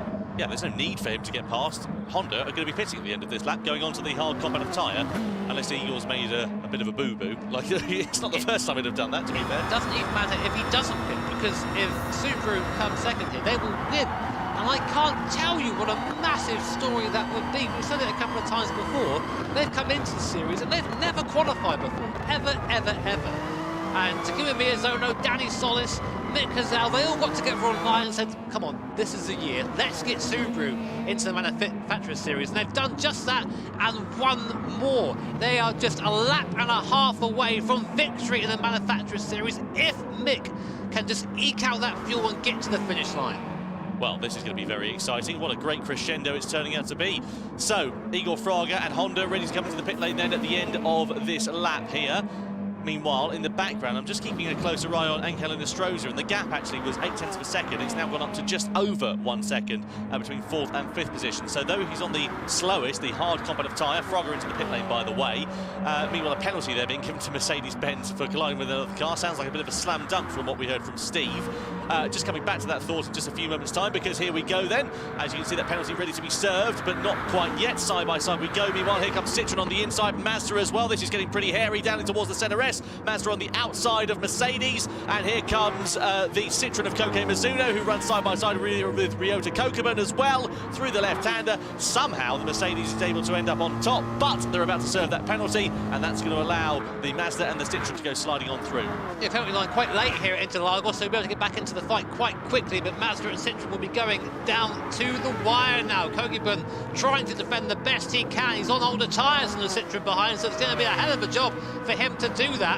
It won't really affect the standings that much towards the end, but it's for pride now between the two drivers. Coming round T6, and it looks like Kokeman just managing to defend in the best way possible, keeping it in contact between the two. You're right there, Tom, and then the Mazda push wide, that'll be looked into, no doubt. Yeah, certainly. That was maybe unfortunate, maybe it was a racing incident, maybe one of them braked a little bit earlier, but we need to cross back to the race leader, and we need to cross back to Miss Mikael Hazal in just a few moments' time, because he, in the Subaru WRX, is just a few corners from home. What a season it has been for Subaru. Danny Solis, Mikael Hazal, and of course, Takuma Miyazono rounding the final corner and over the line to become the Manufacturers Series World Champions of 2020. Subaru take the honours here at Interlagos. BMW come home second, and Mikael Hazal, the driver that got them to the checkered flag, is absolutely delighted. Wow, what 57.4. an absolutely fantastic way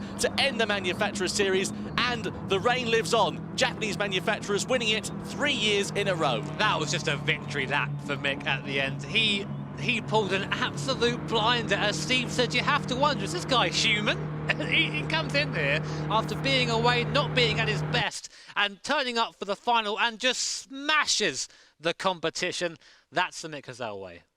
What a great end to the season then in the Manufacturer Series. Subaru taking top honours ahead of BMW and Mercedes-Benz in the final points rankings. Porsche finishing third in that race to get a podium. Great last lap there from Angel Nostroza to stay safe on that hard compound of tyre. Anyway, what a great race. Let's head back over to Super GT. Oh my goodness, what a race that was. Brilliant performance from Mikael Hazal, as ever. In the Subaru, dragging it through to an amazing victory, which is really good because I told him everything he knows about Gran Turismo Sport, of course. But in all seriousness, a brilliant performance from him. And a big shout out to Porsche, who were the only team to make the two-stop work, and they come away in third in that race. Just want to mention that Citroen did get a 1 second penalty. That demoted them from 5th to 7th in that race. But it was a brilliant race. What do you make of it, Tom? Yeah, to be honest with you, Steve, I'm just about recovered from that one. It was unbelievable, wasn't it? I mean, there was so much tension in the final stages of that. I mean, everybody drove supremely well. You don't get the manufacturers to qualify for the top 12 spaces we have without driving very well. And they show why they have that level of performance here tonight. No, it's just mad. And again, I want to reiterate just how impressive it was from Porsche to get third. Angel Nostroza cementing himself on the scene as one of the drivers to definitely watch in the future. But Mick Hazal, ladies and gentlemen, doing what Mick Hazal does best.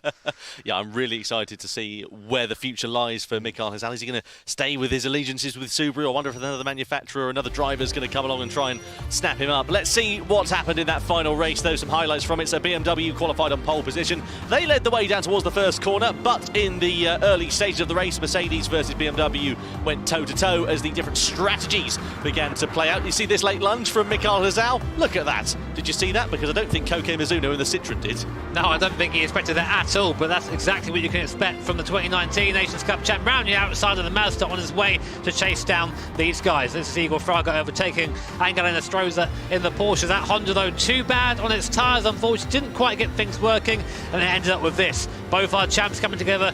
Fraga having to give the position to Mick Hazal, but came back at him as the race went on. They made this great moment where BMW Nico Rublar, who drove a faultless race up until then, just didn't quite have the speed to come out ahead of Mick Hazal.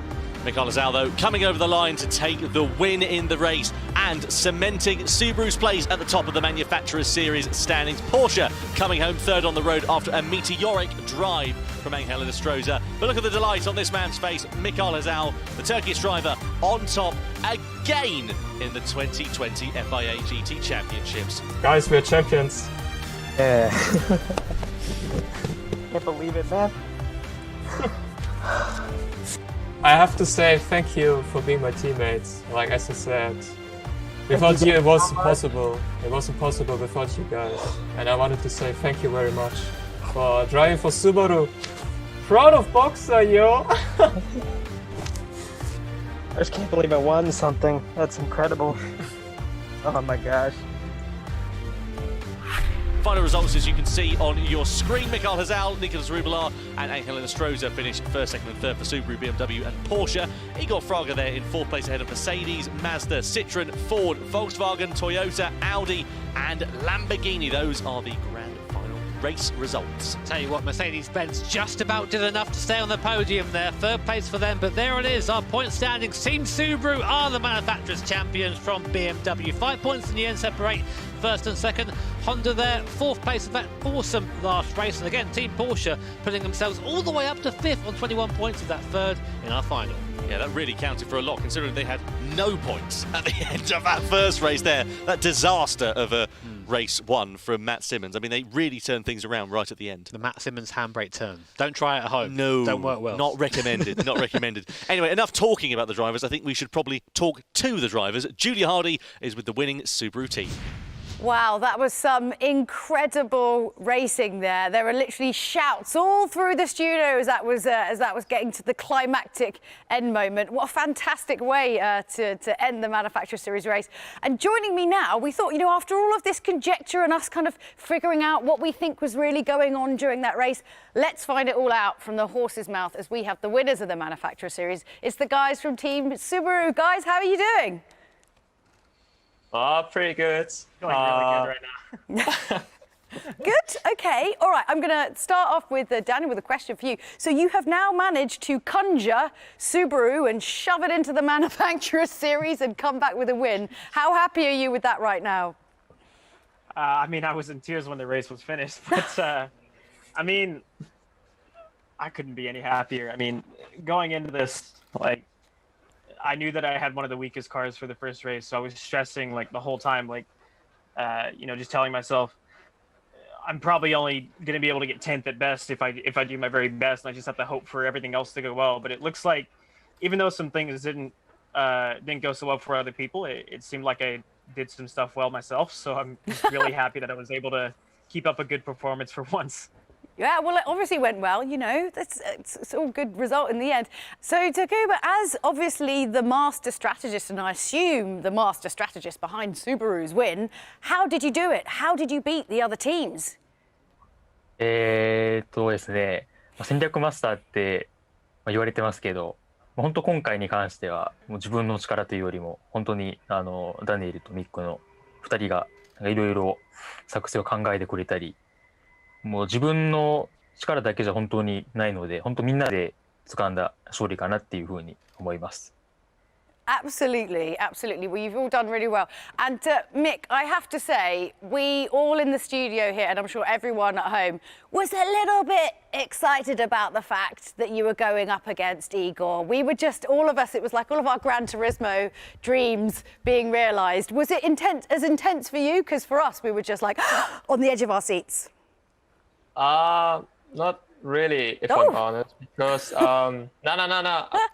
Don't get me wrong, because I was only just following my strategy, and my teammates like Daniel and Miyasuno-san, they were telling me that Igor still needed to pit, and he was having brand new set of medium tires, whereas I was having like some more used soft tires. So I didn't want to lose that much time anyway, because Nicolas needed to pit anyway. So I was just following him till he pitted and just finishing my race. Yeah, well, you kept that concentration going and didn't make any mistakes. So, I mean, well done for you. I mean, we were just fanboying a little bit over just the two of you having a bit of time on track together. I think we needed to end our 2020 like that, just to feel something special. Well, look, congratulations, guys. You had an amazing race. And how are you going to celebrate this evening or this morning or whatever time it is for you, wherever you are? For me, it's probably by eating something or maybe just studying, because I still need to finish with my studies for this weekend. The dedication. Yeah, it's just I need to keep going. So because I think if you lose it for a little bit, then you will also like get out of the rhythm, like the zone. It's just keep doing something. But for now, I think I will just relax myself for a bit, and then let's see what I will be doing next. Takuma, how are you going to celebrate? はい、結構もう夜中なのであんまり騒げないんで、ちょっととりあえず今晩は静かにいようかなっていうふうに思ってます。Okay, save it for tomorrow. And Daniel, how about you? What are you going to do to celebrate? Honestly, I think I might just sit down, take a breather, relax, because it's quite still a lot to stressful. process. Yeah. Like, thinking that we had an outside chance, but then actually getting it done is incredible to me. So I think I need to like process everything that's happened. Like, we're world champions. I can't even believe it. But I might just have a nice dinner, just celebrate with something simple and, give myself a little something back for how I performed today. Absolutely, you guys have practiced so hard to be in with a chance to win this, and now you have. You should definitely reward yourself. Mick, obviously, it's going to be a bunch of giant cookies, I presume, but we'll see what we can send. All right, guys. Well, look, massive congratulations from everyone here. You are the Manufacturer Series champions. Let's chuck it back to Tom and Jimmy. Well, thanks, Julia. Lovely to hear there from our Subaru team. All three drivers there, understandably resplendent with joy. I'll tell you what, another reason for Mick Hazal to be happy, because I just heard in my ear a minute ago that he's been named our Michelin Driver of the Day. So another cap to add to his collection. Lovely. I mean, doesn't get much better than that, does it, for Mick? Nice cap, and, he can just chill now. Afterwards, he can just go to bed. Why not? It's what he does. He just falls asleep afterwards, doesn't he? He said that before, yeah. Like, what did you do after your race? Go to sleep. Lovely. Fair enough. Yeah. So why would you not want to celebrate? No big GT parties here. Straight to bed. Oh, yeah, I know. Well, anyway, can't have it all. You can't have it all. Don't forget, of course, that we've got more racing action for the 2020 FIA GT Championships World Finals coming up for you very soon. Keep an eye out for the Nations Cup. That'll be along the way for you very shortly indeed. And we have got plenty more things to talk about, including our award ceremony. So probably about time we get that one underway. A phenomenal 2020 season we've had with the FIA Gran Turismo Championships, culminating in a brand new winner in the Manufacturers Series. We've got the award ceremony to take place in just a few moments' time, but beforehand we are going to head over to our Japanese studio for a few words with the producer of Gran Turismo, Kazunori Yamauchi.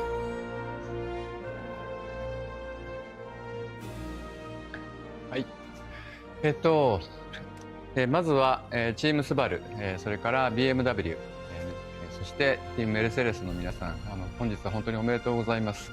でこのマニファクチャラーシリーズというのはもちろんそこに登場しているマニファクチャラーの車たちも魅力なんですけれども、毎回僕が見ていて思うのはやっぱりそれに乗るドライバーの皆さんの素晴らしさなんですね。それは今日改めて感じました。本当におめでとうございます。And now we present the awards to the top 3 finishers in the Manufacturer Series overall results from 2020. In 3rd place, the team comprised of Lucas Benelli, Cody Nicola Lakowski and Baptiste Beauvoir. Please give it up for Team Mercedes-Benz.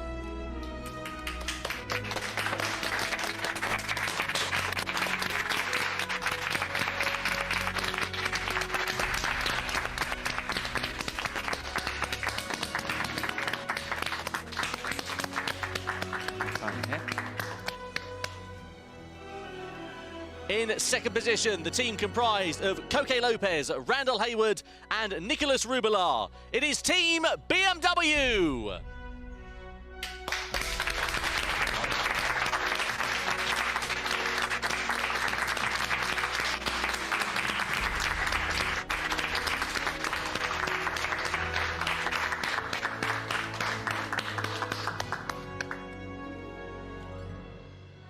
And now the award presented to the 2020 FIA GT Championships Manufacturer Series champions, a team comprised of Danny Solis, Takuma Miyazono and Mikael Hizal. It is Team Subaru!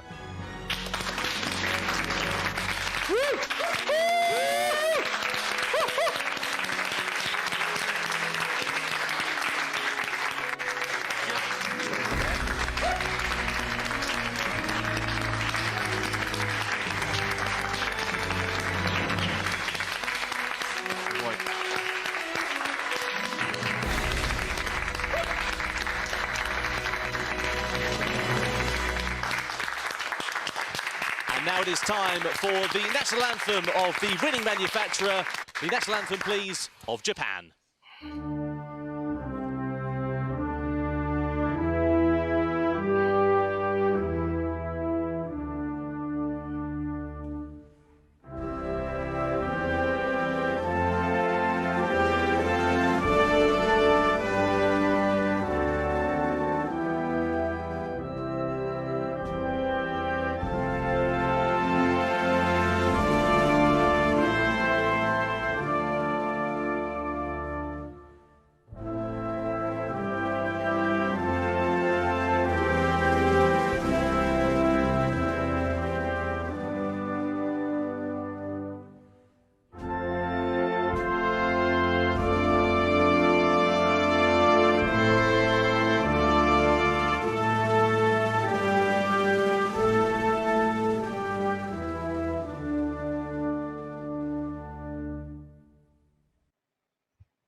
'And we also have a fantastic gift from our partner Sony, a professional grade 61 megapixel Sony Alpha 7 4R camera, which includes a full image sensor, a super bright 24mm f1.4 lens set. It's the same camera system that is used in the production of the Scapes photo mode in Gran Turismo Sport, and is presented to our winning drivers of Team Subaru.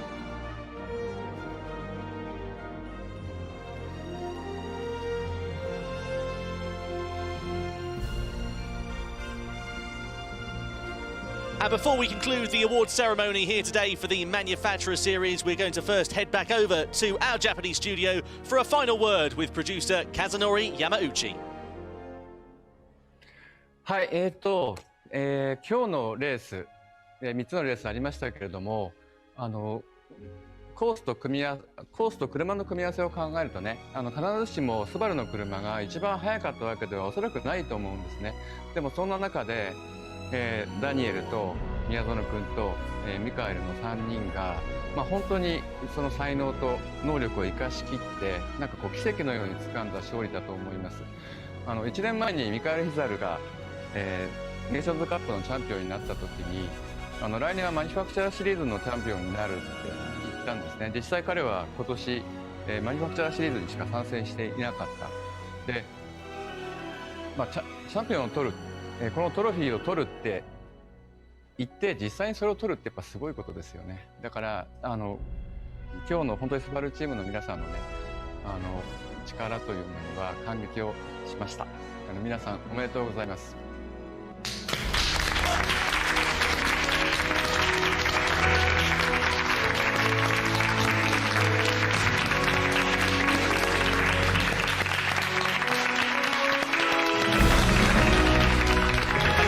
to Yamauchi-san, to the entire team at Polyphony Digital, and to our competitors as well.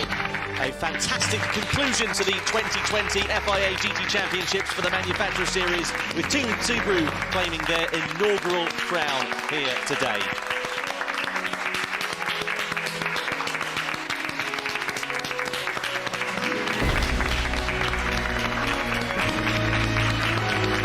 So Team Subaru are crowned the inaugural champions of 2020. A fantastic season end. And of course, we'll go all again back in 2021 as well. Thank you to Julia Hardy, to Steve Brown and to Jimmy Broadbent. From myself, Tom Brooks, thank you very much indeed for joining us. And we'll see you again very soon for more racing action with the FIA Gran Turismo Championships.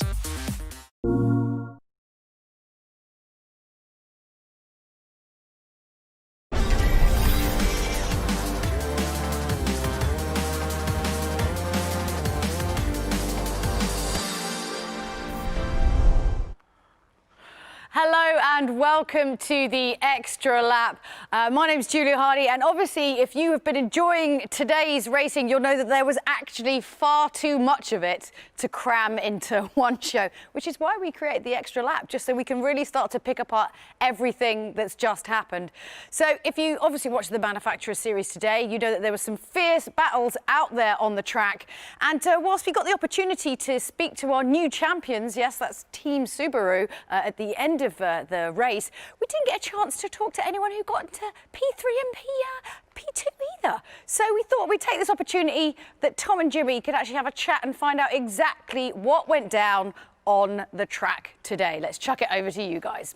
Yeah, cheers, Julia. Thank you very much indeed. I mean, I've just about got my breath back from that. It was like a phenomenal evening of racing, wasn't it? Well, so I'm glad Julia had the time with the guys afterwards, because I was sort of just having a massive drink after that, with the throat closed up. But yeah, awesome stuff. And again, I think definitely a worthy winner. Yeah, absolutely right. I mean, if we look to Team Subaru, of course, you know, taking the inaugural crown, doesn't get much better than that for them on this occasion. But, you know, we've got some other drivers we need to talk to, find out kind of where things went wrong for some of them over the course of that one. Let's have a look, though, at Team Subaru and just remind you of the points rankings, though. As it stands, you can see Team Subaru at the top of the pile, 41 points ahead of BMW there. In second place, who are on 36, and then Team Mercedes in third position on 31. Very hotly contested between those three. Yes, it was at the point where we had no idea what to expect coming into the last round, with four teams really being in with a realistic chance. But of course, Subaru there at the end taking the spoils. And also, I like to say again, we say Team Porsche. They were so impressive in the last race. Engelmann and Strozer managed to bring them all the way up to fifth. So it was full of action all the way through. They had a shocker really at the start of it as well, so to turn it around as Strozer did was really, really impressive. Anyway, we should probably start talking to some of our drivers, shall we? So let's go over to Team Mercedes-Benz and talk to Baptiste Beauvoir. Baptiste was in the hot seat for the final race of the day at Interlagos. So let's find out exactly what his thoughts are on that. Baptiste, I believe you're joining us there now. How are you feeling after that, finishing third for Mercedes-Benz? Yeah, I feel good. It's my first podium in the World Final, so I have to stay on this feeling and try to stay positive, you know. Yeah, I feel good. Maybe we lost the second position today on the podium, but I think Subaru deserved the title very well because they was too fast today. Mikel did a brilliant job on the last race, so congratulations, Mikel. So yeah, congratulations to all the team Subaru and congratulations to all the team BMW. They was faster than us this time. Well, it started off very strong for you, Baptiste. Hello, by the way, it's Jimmy. Good to talk to you again, mate. It seemed though Mercedes, they struggled a bit at Interlagos. The car didn't seem to suit the track properly. Yeah, this car is not too bad for Interlagos, but yeah, I think my pace wasn't the best this time. Something happened between me and Lamborghini at the end of the race, so I got a 3-second penalty, which caused me to lose 3 places, and yeah, that we lost the second position overall at the end of just for that, but it's fine. We will try a better result next time. Nice stuff. Well, Baptiste, thank you very much. Lovely to chat to you there, get your thoughts on that one, and congratulations to yourself and indeed the whole of Team Mercedes-Benz for finishing in third position. Let's go over to second place now, Nicholas Rubelar for Team BMW. So close, Nicholas, but yet so far. I mean, how are you feeling after the day's action for yourself and the BMW team? Well, it's kind of like I just wanted to get the first place because we had a strong strategy, but yeah, I can't complain with the second place. I'm really happy that we could bring our favorite manufacturers up on this place of the podium. Yeah, Subaru had a better strategy than us, and it was showed on the race results. But still, we are pretty happy with our performance with Koke race, with Randall race, and with my race as well. So yeah, overall, we are really happy with this result. So Nico, of course, we were watching the driver cams during the race, and your face when you came out behind Subaru and Honda sort of said it all, really. Is that when you knew the win was gone? Yeah, it was exactly like that because I couldn't keep the pace of the sub tires in the hards. So also it was on the slipstream of the Honda. So still it was like, no, I can't catch him, and stick to the second place.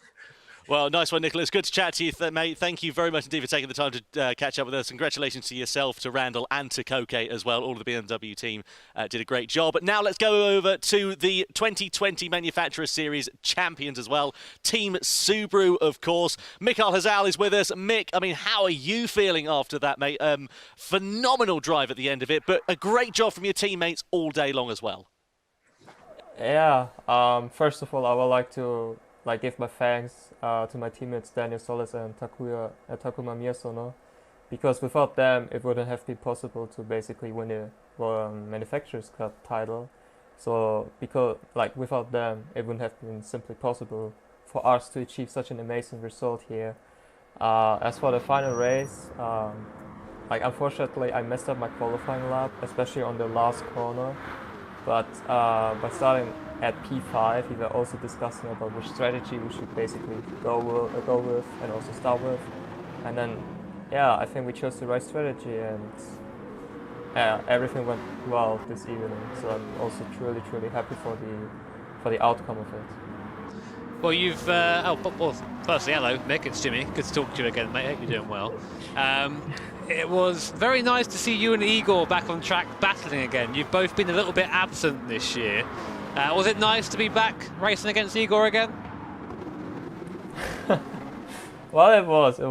I think when I joined just ahead of him. No. I think he joined just ahead of me, but I took him after the pit lane.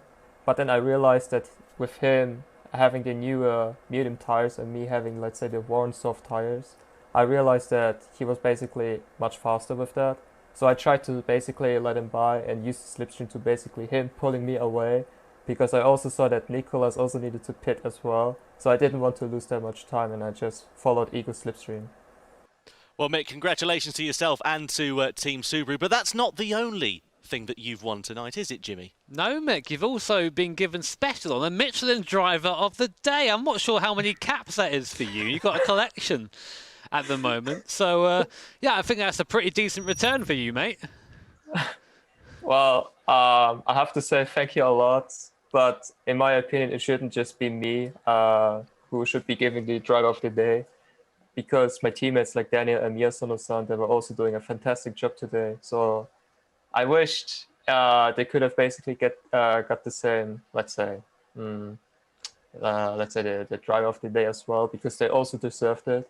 Maybe even much more than I did. But again, yeah, thank you. You can take turns wearing the hat, Mick, if you want. You can send it around.